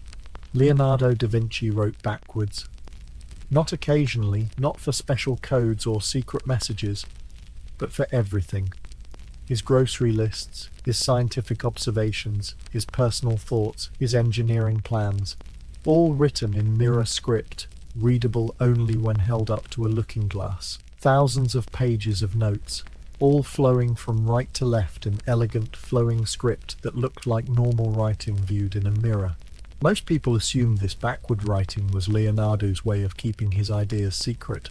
In an age when new ideas could be dangerous and intellectual property didn't exist, secrecy made sense. If you couldn't read someone's notes without a mirror, you were less likely to steal their inventions or report their unorthodox thoughts to the authorities. But the truth was probably simpler and more interesting.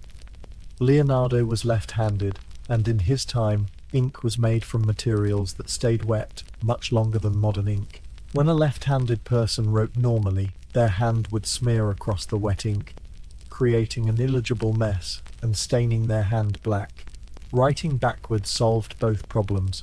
Leonardo's hand moved away from the wet ink instead of across it, keeping both his writing and his hand clean. What made Leonardo's mirror writing remarkable wasn't just its practicality, but its beauty. His backward script was as elegant and readable as normal writing. He had essentially trained his brain to think in reverse, to see letters and words as mirror images without any conscious effort. It was like learning to speak a language that no one else could understand. Leonardo's mirror writing gave him a unique perspective on the world. He saw things differently, literally. When he studied anatomy, he drew the human body from angles that other artists never considered. When he designed machines, he visualized them from multiple perspectives simultaneously. His backward writing may have trained his brain to think in ways that normal people couldn't access. The mirror writing also reflected Leonardo's fascination with symmetry and reflection. He was obsessed with the idea that nature was built on mathematical principles, that there were hidden patterns and relationships that could be discovered through careful observation. His backward writing was like a physical manifestation of this belief in hidden order. Reading Leonardo's notes required patience and practice. Even with a mirror, his handwriting could be challenging to decipher. He used abbreviations, left out vowels, and sometimes wrote words phonetically rather than spelling them correctly.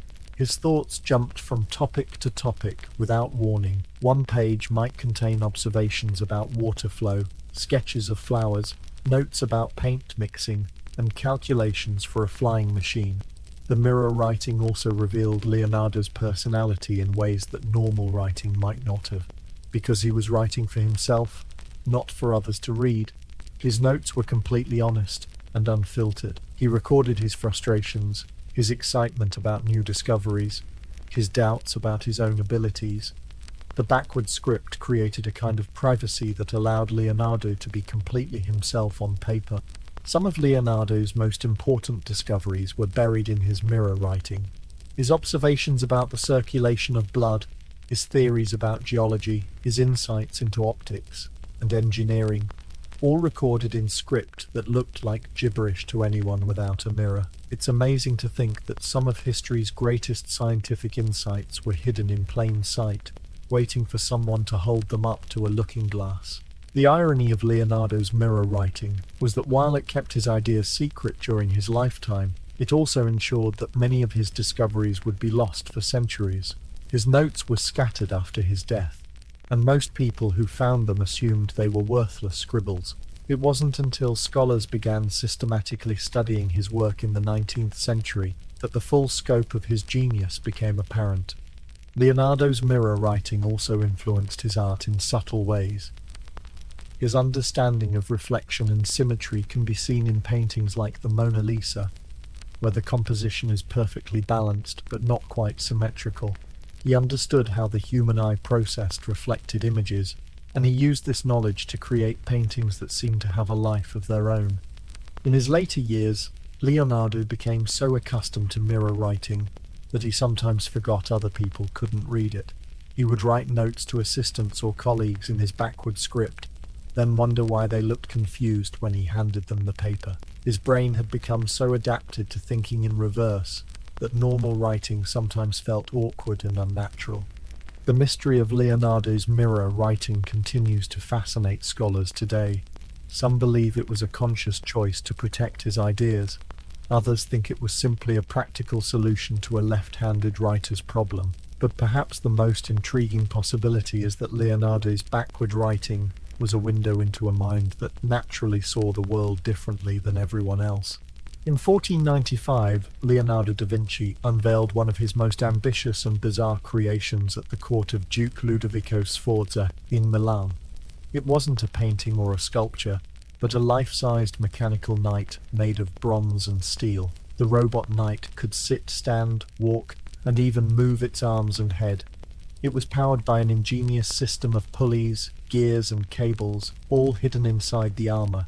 The idea for the mechanical knight came from Leonardo's study of human anatomy, combined with his fascination with machinery. He had spent so much time dissecting corpses and understanding how muscles and joints worked that he began to wonder if he could recreate human movement using mechanical parts. The knight was his attempt to build an artificial human. Creating the robot required Leonardo to solve problems that wouldn't be tackled again for centuries. How do you make a machine walk like a human? How do you create joints that bend and rotate smoothly? How do you design a control system that can coordinate multiple movements? Leonardo's solutions were elegant and surprisingly modern. The knight's legs were powered by a system of cables and pulleys connected to a central crank. When the crank was turned, the cables would pull the legs through a walking motion that closely mimicked human locomotion. The arms and head were controlled by separate mechanisms, allowing the knight to gesture and turn its head while walking. The most impressive feature of the mechanical knight was its programmability. Leonardo designed the control system so that the knight could perform different sequences of movements depending on how the operators set the cables and gears. It could walk in a straight line, turn corners, sit down, stand up, or perform a combination of these actions. It was essentially a programmable robot built 500 years before the computer age. The construction of the knight required skills that Leonardo had developed over years of diverse projects. The bronze casting came from his experience as a sculptor. The gear mechanisms drew on his work designing mills and other industrial machinery. The cable systems were inspired by his studies of human tendons and muscles. The knight was a synthesis of everything Leonardo knew about art, engineering, and anatomy. The first public demonstration of the mechanical knight was a sensation. The court gathered in the castle courtyard, expecting to see another of Leonardo's artistic creations. Instead, they watched in amazement as a suit of armor came to life and began walking around the courtyard. Some spectators were so startled that they crossed themselves thinking they were witnessing magic or sorcery.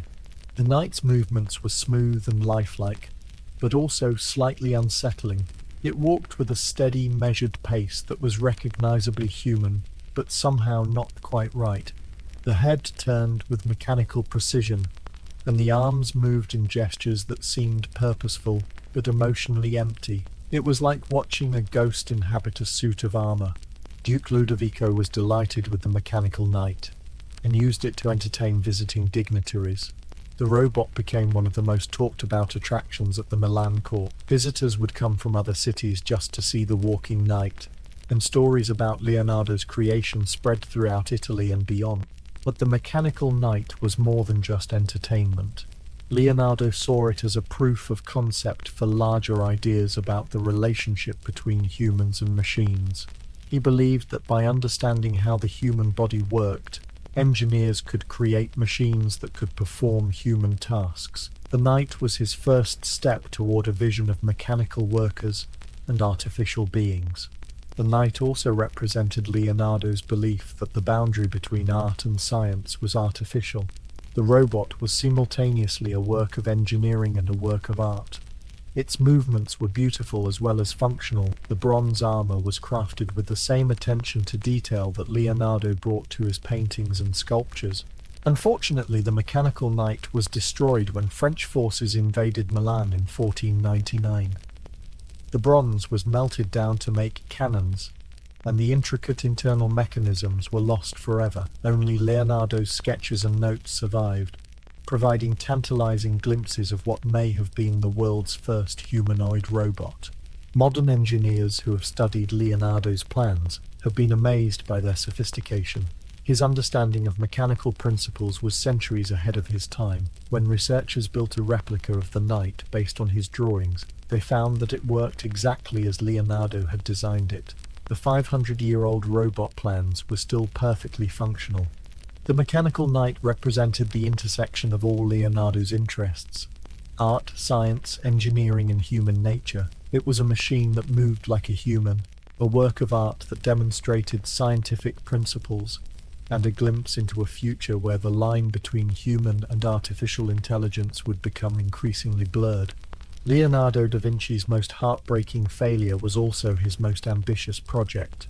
The Duke of Milan commissioned him to create the largest bronze statue ever attempted, a monument to the Duke's father that would stand 24 feet tall and weigh more than 75 tons. The horse and rider would be cast in a single piece of bronze, a technical challenge that had never been attempted on such a scale. Leonardo threw himself into the project with typical obsession. He studied horses with the same intensity he brought to human anatomy, dissecting dead horses to understand their muscle structure and bone composition. He spent hours in the Duke's stable, sketching horses from every angle, watching how they moved, how they carried their weight, how their muscles flexed and relaxed. The preliminary studies for the horse filled multiple notebooks. Leonardo drew horse heads, horse legs, horse bodies from dozens of different perspectives. He calculated the proportions needed to make a horse look heroic and powerful when viewed from below. He figured out how to position the legs to support the enormous weight of the bronze without making the statue look stiff or unnatural. Creating the clay model for the horse took Leonardo 3 years. The full-size clay version stood in a courtyard of the Duke's castle, and it was magnificent. Visitors came from across Europe to see Leonardo's clay horse, and everyone agreed it was the most beautiful and lifelike horse sculpture ever created. The clay horse became famous throughout Italy, even before it was cast in bronze. But casting the bronze horse presented unprecedented technical challenges. The amount of bronze needed was staggering, more than 200,000 pounds of metal. The furnaces would have to be massive and incredibly hot. The bronze would have to be poured perfectly to avoid air bubbles or uneven cooling that could crack the statue. A mistake would mean starting over completely. Leonardo spent months designing the casting process. He calculated the exact temperature needed, the rate at which the bronze should be poured, and the complex system of channels and vents that would distribute the molten metal evenly throughout the mold. He designed special furnaces that could generate enough heat to melt such a massive amount of bronze. The casting would require perfect timing and coordination. Teams of workers would have to feed the furnaces continuously to maintain the proper temperature. The bronze would have to be poured in a specific sequence to ensure even distribution. Any hesitation or mistake could ruin years of work and waste an enormous amount of expensive metal. As Leonardo refined his casting plans, political events began to threaten the project. France was threatening to invade Milan, and the Duke needed to prepare for war. Bronze was essential for making cannons, and the Duke faced a difficult choice between artistic glory and military necessity. Leonardo tried to convince the Duke that the horse project could proceed alongside military preparations. He argued that the completed statue would be a symbol of Milan's cultural superiority and would inspire the city's defenders. But as the French threat grew more serious, the Duke's priorities shifted from art to warfare. In 1494, all the bronze that had been collected for the horse statue was requisitioned for cannon production. Leonardo watched helplessly as 200,000 pounds of bronze, enough to create his masterpiece, was melted down to make weapons of war. The great horse would never be cast, but the clay model remained, and Leonardo continued to hope that someday he would find another patron willing to fund the bronze casting. He refined his design, making small improvements to the proportions and the casting process. The clay horse became a symbol of artistic ambition frustrated by political reality. The final blow came in 1499 when French forces captured Milan. The invading soldiers used Leonardo's clay horse for target practice, shooting arrows at it and eventually destroying it completely.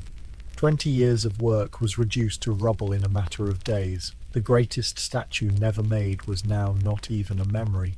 The destruction of the clay horse was devastating for Leonardo. He had poured his heart into the project, and its loss represented more than just a failed commission. It was a symbol of how political chaos could destroy artistic achievement, how years of careful work could be undone by forces beyond an artist's control. In his later years, Leonardo would sometimes sketch horses, and his friends could see the sadness in his eyes. He never stopped believing that the great horse could have been his masterpiece, the work that would have established his reputation for all time. Instead, it became a reminder of dreams interrupted by the harsh realities of Renaissance politics. Modern sculptors, who have studied Leonardo's plans, say that the horse would indeed have been the greatest bronze statue ever created. His technical innovations in casting would have advanced the art of bronze sculpture by centuries. The loss of the great horse wasn't just Leonardo's tragedy, it was a loss for all of human artistic achievement. Water fascinated Leonardo da Vinci like nothing else in the natural world. He could spend hours watching a stream flow around rocks, sketching the patterns of turbulence, and trying to understand the invisible forces that shaped the water's movement. His notebooks contained thousands of drawings of water in motion, waterfalls, rivers, floods, rain, and waves, each one revealing his growing understanding of fluid dynamics. Leonardo's obsession with water began with practical problems. As a military engineer, he needed to understand how to divert rivers, flood enemy territories, and protect cities from flooding. But his interest quickly evolved beyond military applications. He began to see water as a key to understanding the fundamental principles that governed the natural world. One of Leonardo's most ambitious water projects was his plan to make the Arno River navigable from Florence to the sea. The river was too shallow and winding for large boats, limiting Florence's access to maritime trade. Leonardo proposed a series of locks and canals that would allow ships to travel inland, making Florence a major port city despite being miles from the coast. The Arno project required Leonardo to survey the entire river valley, calculating elevation changes, water flow rates, and the engineering challenges of each section. He walked the length of the river multiple times, making detailed maps and notes. His surveys were so accurate that modern engineers still refer to them when working on flood control projects in the same area. Leonardo's canal design was revolutionary. Instead of trying to straighten the river, he planned to work with its natural flow patterns. His locks would allow boats to navigate elevation changes smoothly, and his canals would provide alternate routes around the most difficult sections. The entire system was designed to be self-maintaining, using the river's own flow to keep the channels clear. But Leonardo's water interests went far beyond engineering. He was fascinated by the aesthetic beauty of water in motion. He spent countless hours studying how water droplets formed, how they fell, and how they merged when they hit a surface. His drawings of water are so detailed and accurate that they look like high-speed photography. Leonardo discovered that water flowing around obstacles creates predictable patterns of turbulence. He identified what modern scientists call vortices and eddies, drawing them with such precision that his sketches are still used in fluid dynamics textbooks. He understood that these patterns followed mathematical rules, even though he couldn't express those rules in modern mathematical terms. The connection between water flow and human anatomy became one of Leonardo's favorite subjects. He noticed that blood vessels branched like river systems, and that the flow of blood through the body followed many of the same principles as water flow through channels. This insight led him to some of his most important anatomical discoveries. Leonardo's study of water also influenced his painting techniques. He developed methods for painting flowing water that were far more realistic than anything previous artists had achieved. His understanding of how light reflected and refracted through water allowed him to create paintings where water seemed to move on the canvas. One of Leonardo's most ambitious water projects was never completed, but showed the scope of his vision. He planned to create an artificial lake in the mountains above Milan, using a system of dams and channels to store water during the wet season and release it during dry periods. The project would have provided flood control, irrigation, and a reliable water supply for the growing city. The lake project required Leonardo to study meteorology and hydrology in addition to engineering. He tracked rainfall patterns, measured evaporation rates, and calculated how much water the surrounding mountains could provide. His notebooks from this period contain some of the earliest systematic weather observations in European history. Leonardo's water studies also led him to insights about erosion and geological change. He observed how running water gradually carved valleys and moved sediment, and he realized that the Earth's surface was constantly changing over long periods of time. This understanding of geological processes wouldn't be accepted by mainstream science for another 300 years. The practical applications of Leonardo's water research were impressive, but the theoretical insights were even more important. He understood that water flow followed consistent physical laws, that these laws could be studied and predicted, and that the same principles applied to other areas of natural science. His water studies were a foundation for the scientific method itself. In his later years, Leonardo became convinced that water was the key to understanding all natural phenomena. He believed that the same forces that moved water through rivers also moved blood through bodies, sap through trees, and air through the atmosphere. Water wasn't just a substance to be studied, it was a window into the fundamental workings of the universe. When Cesare Borgia hired Leonardo da Vinci as his military engineer in 1502, he was getting more than just a designer of fortifications. He was getting a man who thought about warfare in completely new ways, who saw military engineering as an opportunity to revolutionize not just how battles were fought, but how armies moved, communicated, and survived in hostile territory. Leonardo's first assignment was to survey the fortifications of Imola, a strategic city in central Italy. What should have been a routine inspection turned into a comprehensive reimagining of military architecture. Leonardo didn't just evaluate the existing walls and towers, he redesigned the entire defensive system from the ground up. The traditional approach to fortress design was simple: build thick walls, dig deep moats, and hope the enemy couldn't break through. Leonardo saw this as primitive and ineffective against the new artillery weapons that were revolutionizing warfare. Cannonballs could smash through even the thickest medieval walls, making traditional fortifications obsolete. Leonardo's solution was radical. Instead of making walls thicker, make them invisible. He designed fortifications that were built into the landscape itself, using natural hills and valleys as defensive barriers. His walls were low and angled to deflect cannonballs rather than absorb their impact. His defensive positions were designed to be camouflaged, making it difficult for enemy artillery to find targets. The centerpiece of Leonardo's defensive system was a revolutionary new type of fortress that he called the ideal city. This wasn't just a military installation. It was a complete urban planning concept that integrated defense, commerce, and daily life into a unified system. The ideal city would be both a fortress and a thriving community. Leonardo's ideal city was designed with multiple levels of defense. The outer ring consisted of earthwork fortifications that would absorb and deflect artillery fire. The middle ring included workshops, barracks, and supply depots built into the defensive walls themselves. The inner ring contained the most critical facilities, command centers, armories, and secure communications networks. What made Leonardo's fortress design truly revolutionary was its emphasis on mobility and flexibility. Traditional fortresses were static. They could defend a fixed position, but couldn't adapt to changing circumstances. Leonardo's design included underground tunnels, hidden passages, and modular defensive positions that could be reconfigured based on the direction of attack. The fortress incorporated Leonardo's latest innovations in military technology. He designed new types of cannons that could fire in multiple directions from concealed positions. He created mobile artillery platforms that could be quickly moved to wherever they were needed most. He even planned for early warning systems using mirrors and signal fires to communicate across long distances. Leonardo's approach to fortress design was influenced by his study of anatomy and engineering. He saw the fortress as a living organism that needed to breathe, move, and adapt to survive.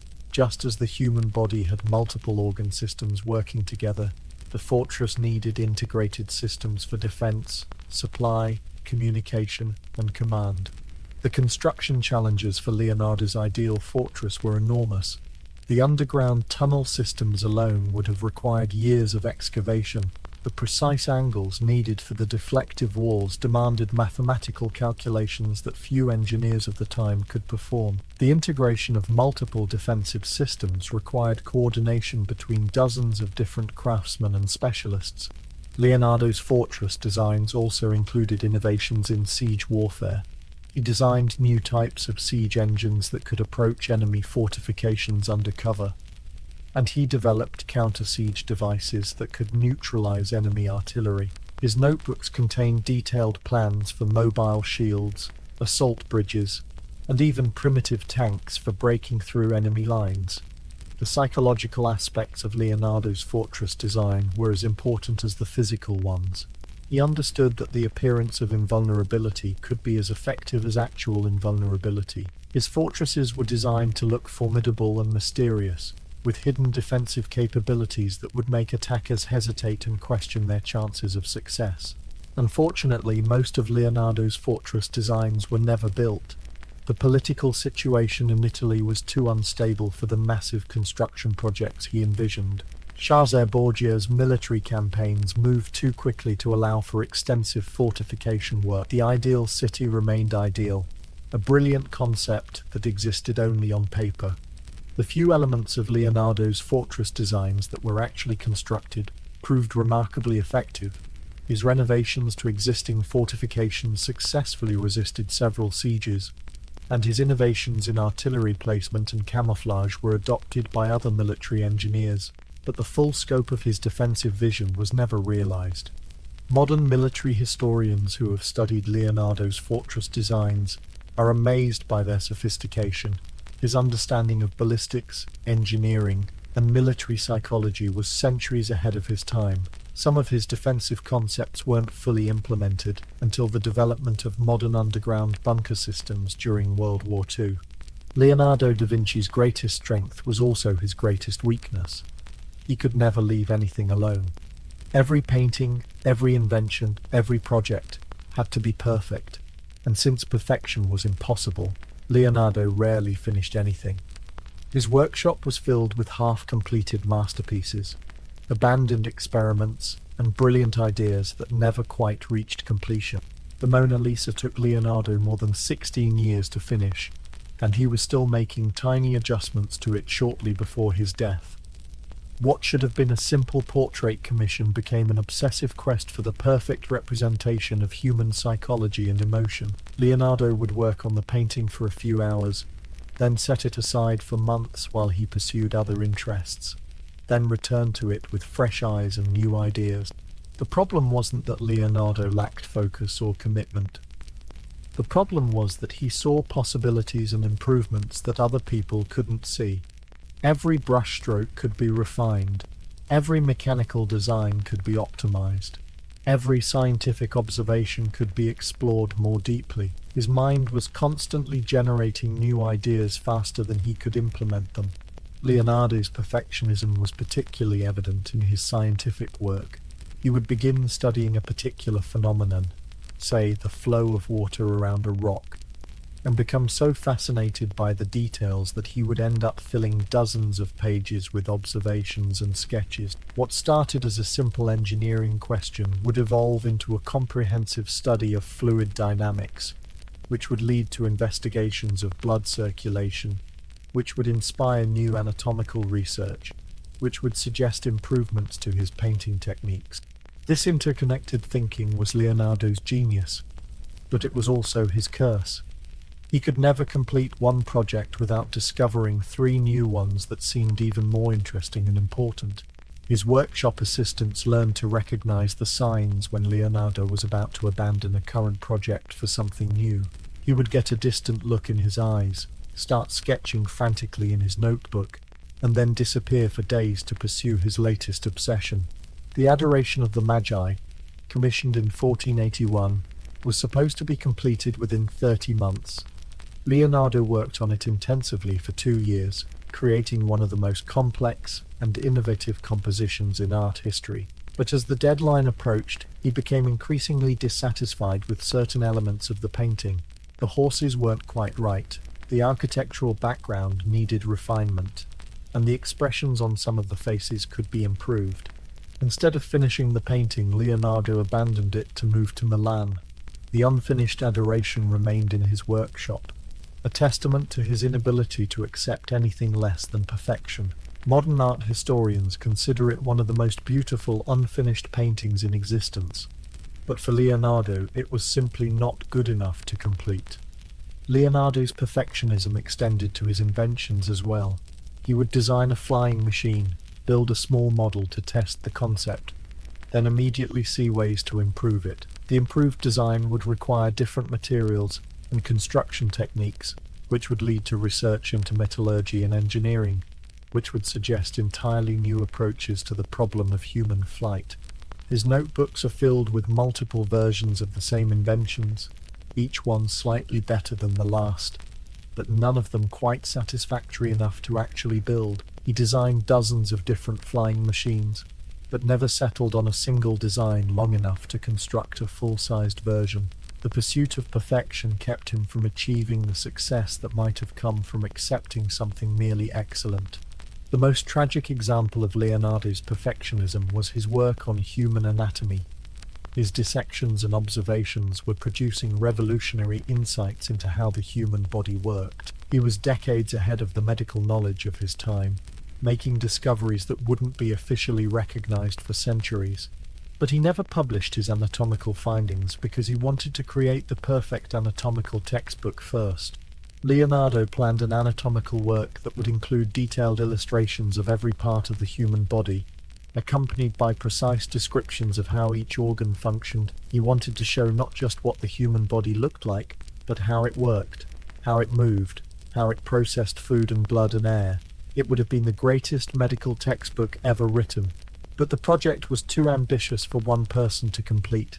Leonardo kept adding new sections, improving his illustrations, refining his understanding of physiological processes. He spent years working on the book, but it was never finished. When he died, his anatomical discoveries died with him, hidden in notebooks that wouldn't be properly studied for another 400 years. Leonardo's perfectionism wasn't just about achieving high standards. It was about his deep belief that everything in the universe was connected, and that true understanding required seeing all the connections. He couldn't finish a painting without understanding the physics of light and shadow. He couldn't design a machine without understanding the principles of mechanics and materials science. He couldn't study anatomy without exploring the relationship between structure and function.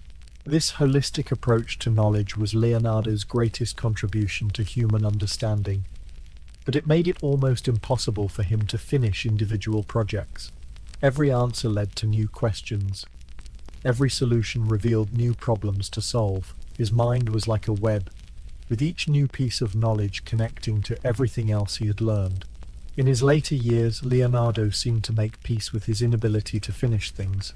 He focused more on the process of discovery than on completing specific projects. He understood that his real contribution wasn't any single painting or invention, but rather his approach to understanding the world through careful observation, experimentation, and creative thinking. The irony of Leonardo's perfectionism is that his unfinished works are often more interesting and valuable than his completed ones. The sketches and studies reveal his thought process in ways that polished final products might not. His abandoned experiments show the breadth of his curiosity and the depth of his ambition. His incomplete projects are windows into one of history's most remarkable minds. Modern scientists and artists still study Leonardo's unfinished work, finding insights and inspiration in his incomplete explorations. His perfectionism, which prevented him from completing his projects during his lifetime, has given later generations access to the workings of genius in its raw, unedited form. Perhaps that's the most perfect outcome of all. In an age when meat was a luxury and hunting was a nobleman's pastime, Leonardo da Vinci refused to eat animals. This wasn't just a dietary preference. It was a philosophical position that put him at odds with nearly everyone around him. Leonardo believed that all living creatures had souls, and that killing animals for food was morally wrong. Leonardo's vegetarianism was closely connected to his love of animals. He was known to buy caged birds just to set them free, watching with delight as they flew away to freedom. He kept numerous pets, including cats, dogs, and even more exotic animals like salamanders and lizards. His workshop was sometimes described as a menagerie, filled with creatures that most people would have considered pests or dinner. The practical challenges of being a vegetarian in Renaissance Italy were enormous. Most meals were built around meat, and vegetables were often considered food for peasants and livestock. When Leonardo attended court banquets, he would politely decline the roasted meats and fowl that were the centerpieces of the feast, surviving on bread, cheese, and whatever vegetables were available. Leonardo's dietary choices made him the subject of gossip and speculation. Some people thought he was sick. Others assumed he was performing some kind of religious penance. The idea that someone would voluntarily give up meat for ethical reasons was so foreign to most people that they couldn't understand his motivation. But Leonardo's vegetarianism wasn't just about avoiding harm to animals. It was part of his broader philosophy about the interconnectedness of all life. He believed that humans were part of nature, not separate from it, and that understanding this connection was essential to understanding the universe itself. This philosophy influenced Leonardo's scientific work in profound ways. When he dissected human bodies, he compared them to the bodies of animals, looking for similarities and differences. He discovered that the basic structure of muscles, bones, and organs was remarkably similar across different species. This led him to insights about anatomy and physiology that were centuries ahead of their time. Leonardo's refusal to eat meat also affected his social relationships. In a culture where sharing meals was an important part of business and friendship, his dietary restrictions sometimes made him seem standoffish or eccentric. He had to be careful about accepting dinner invitations, and he often had to explain his choices to confused hosts. The financial implications of Leonardo's vegetarianism were also significant. Fresh vegetables and fruits were often more expensive than meat, especially during winter months. Leonardo had to spend more on food than most people of his social class, and he had to be more creative about finding nutritious meals that met his ethical standards.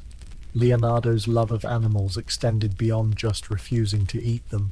He was fascinated by animal behavior and spent countless hours observing how different creatures moved, communicated, and interacted with their environment. His notebooks contain detailed studies of cats playing, birds flying, and horses running. These observations informed his understanding of anatomy and movement in ways that would later influence his art. The connection between Leonardo's vegetarianism and his inventions was subtle, but important.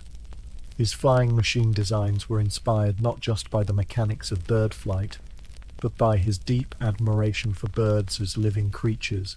He wasn't trying to conquer the air, he was trying to join the birds in their natural element. Leonardo's ethical stance toward animals also influenced his approach to medicine and healing.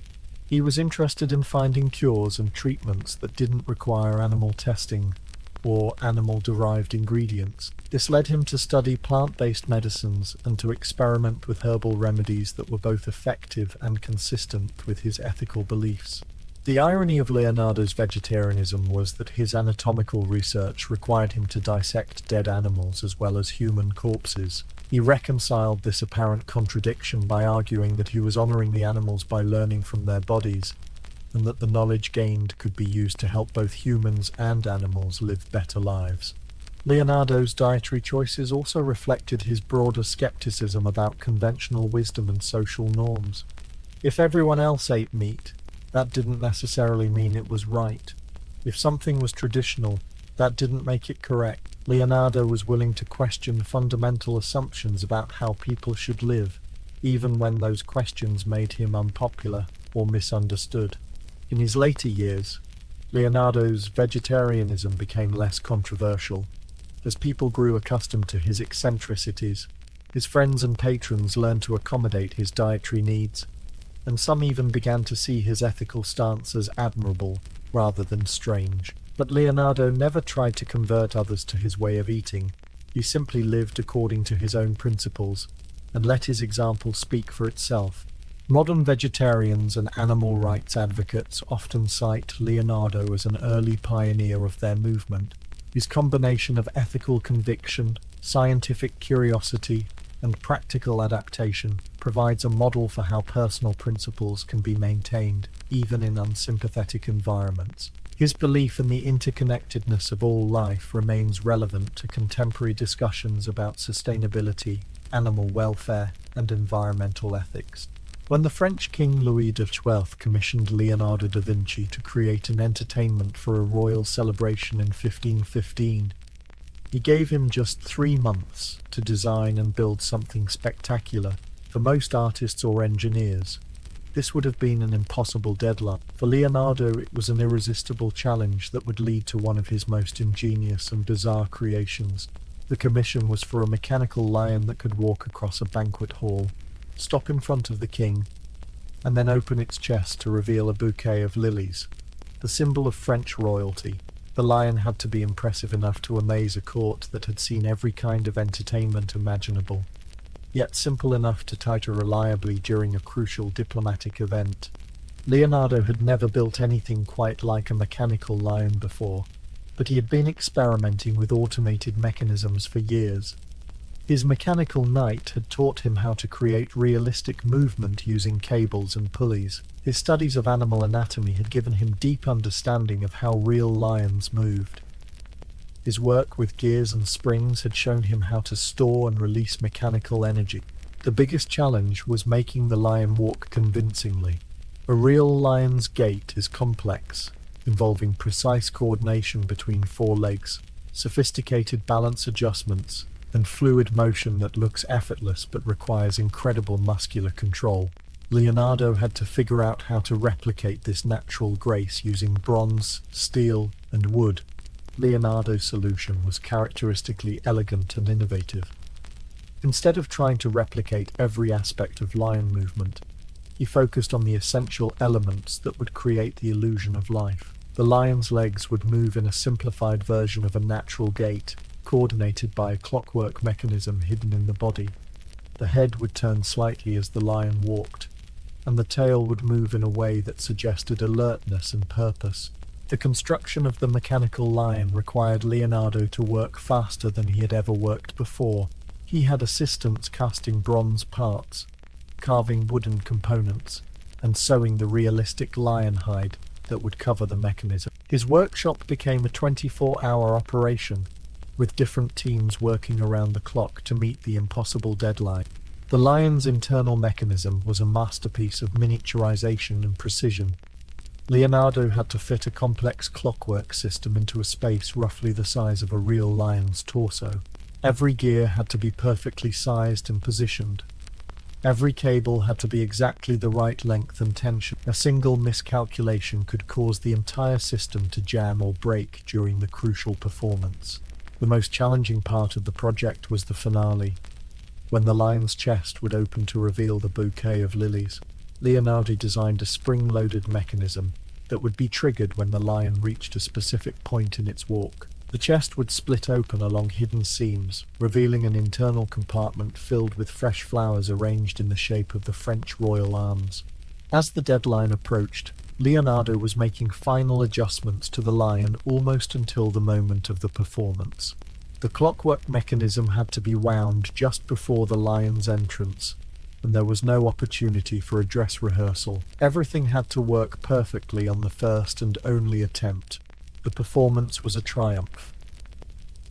The mechanical lion walked across the banquet hall with stately dignity, drawing gasps of amazement from the assembled courtiers.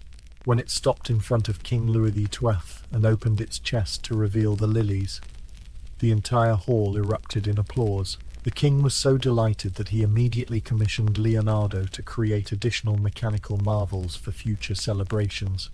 But the success of the mechanical lion came at a cost. The frantic pace of construction had pushed Leonardo's workshop to its limits. Several assistants quit from exhaustion, and Leonardo himself was physically and mentally drained by the experience. The project had proven that he could meet impossible deadlines when necessary, but it had also shown him the personal price of such intense, focused work. The mechanical lion also represented a different side of Leonardo's creativity. Unlike his paintings and scientific studies, which were meant to last for centuries, the lion was designed for a single moment of spectacular entertainment. It was art as ephemeral experience, engineering as theatrical magic. The lion would be remembered not for its lasting beauty, but for the amazement it created in a specific time and place. After the performance, the mechanical lion was dismantled, and its parts were used for other projects. Leonardo kept detailed drawings of its design, but the actual lion existed for only a few hours of performance. It was perhaps the most successful of all Leonardo's mechanical creations, precisely because it was designed for a specific limited purpose rather than trying to solve universal problems. The mechanical lion project taught Leonardo important lessons about the relationship between art, engineering, and performance. Sometimes the most memorable creations are those designed for a single, perfect moment, rather than for eternal preservation. Sometimes meeting an impossible deadline requires accepting limitations and focusing on essential, rather than perfect solutions. Modern robotics engineers who study Leonardo's drawings of the mechanical lion are impressed by its sophisticated design and its practical approach to complex mechanical problems. The lion represented a successful synthesis of Leonardo's various interests and skills, proving that his diverse studies could be combined to create something entirely new and unexpected. In his final years, Leonardo da Vinci became a wanderer, carrying his most precious possessions in a few portable chests, as he moved from city to city in search of a patron who could understand and support his work. The young man who had once dreamed of building the greatest horse statue in the world was now an old man whose hands shook too much to paint fine details, but whose mind was still generating new ideas and insights at an incredible pace. King Francis I of France offered Leonardo something he had never had before, a place where he could work on whatever interested him most, without having to worry about completing specific commissions or satisfying particular patrons. The king gave Leonardo a manor house at Clos-Lucé, near the royal chateau at Amboise, along with a generous pension and the freedom to pursue his studies as he saw fit. Leonardo's move to France in 1516 was both an ending and a beginning. He brought with him the Mona Lisa, the Last Supper studies, and notebooks containing a lifetime of observations and inventions. But he also brought an undiminished curiosity about the world and an eagerness to share his knowledge with anyone who was interested in learning. The king visited Leonardo regularly, fascinated by the old master's stories and insights. Francis I was young, energetic, and genuinely interested in art and science. He would spend hours listening to Leonardo explain his theories about water flow, human anatomy, or the mechanics of bird flight. For Leonardo, who had spent decades trying to explain his ideas to people who didn't understand them, these conversations were a precious gift. Leonardo's health was declining, but his mind remained sharp. He continued to fill his notebooks with observations and sketches, though his handwriting became less precise, and his drawings sometimes showed the tremor in his hands. He was particularly interested in catastrophic phenomena, floods, earthquakes, and storms, as if he was trying to understand the forces that could destroy everything humans had built. The manor house at Clos-Lucé became a kind of informal academy, attracting scholars, artists, and inventors from across Europe. Leonardo welcomed visitors and freely shared his knowledge, finally having the opportunity to be the teacher he had always wanted to be. His influence began to spread through a new generation of thinkers who carried his ideas back to their own countries and projects.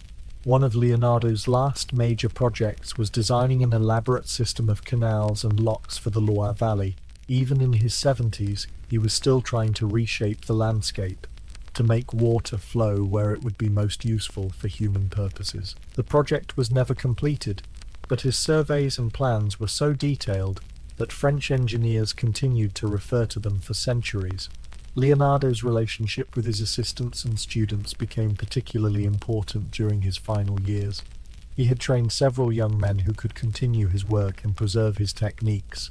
These students didn't just learn Leonardo's artistic methods, they absorbed his approach to observation, experimentation, and creative problem-solving. The old master spent his final months organizing his notebooks and trying to prepare his vast collection of observations for posterity. He knew that much of his life's work existed only in his private notes, written in mirror script and scattered across thousands of pages. He wanted to find a way to make this knowledge accessible to future generations. Leonardo's death on May 2, 1519, marked the end of an era in European intellectual history. He had lived through the transformation of medieval Europe into the Renaissance world, and he had been one of the primary architects of that transformation. His influence extended far beyond art into science, engineering, anatomy, and philosophy. The inventory of Leonardo's possessions after his death revealed the scope of his interests and the depth of his curiosity. Along with paintings and scientific instruments, he owned books on mathematics, geometry, medicine, and military engineering. His library reflected a mind that had never stopped learning, that had remained curious about everything until the very end. But Leonardo's most important legacy wasn't any single painting or invention. It was his demonstration that human curiosity and creativity had no limits. He showed that art and science were not separate disciplines, but different ways of understanding the same universe. He proved that careful observation and bold imagination could reveal truths that had been hidden for centuries.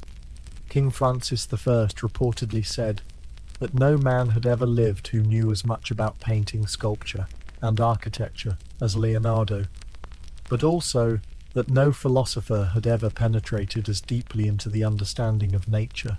This combination of artistic genius and scientific insight was Leonardo's unique contribution to human civilization. The notebooks that Leonardo left behind continued to inspire and instruct long after his death. Each generation of scholars and artists discovered new insights in his observations, new applications for his inventions, new connections between his various areas of study. His influence spread like ripples in water, touching disciplines and thinkers far removed from Renaissance Italy. In the end, Leonardo da Vinci's greatest creation was not any single work of art or engineering, but rather his demonstration of what the human mind could achieve when curiosity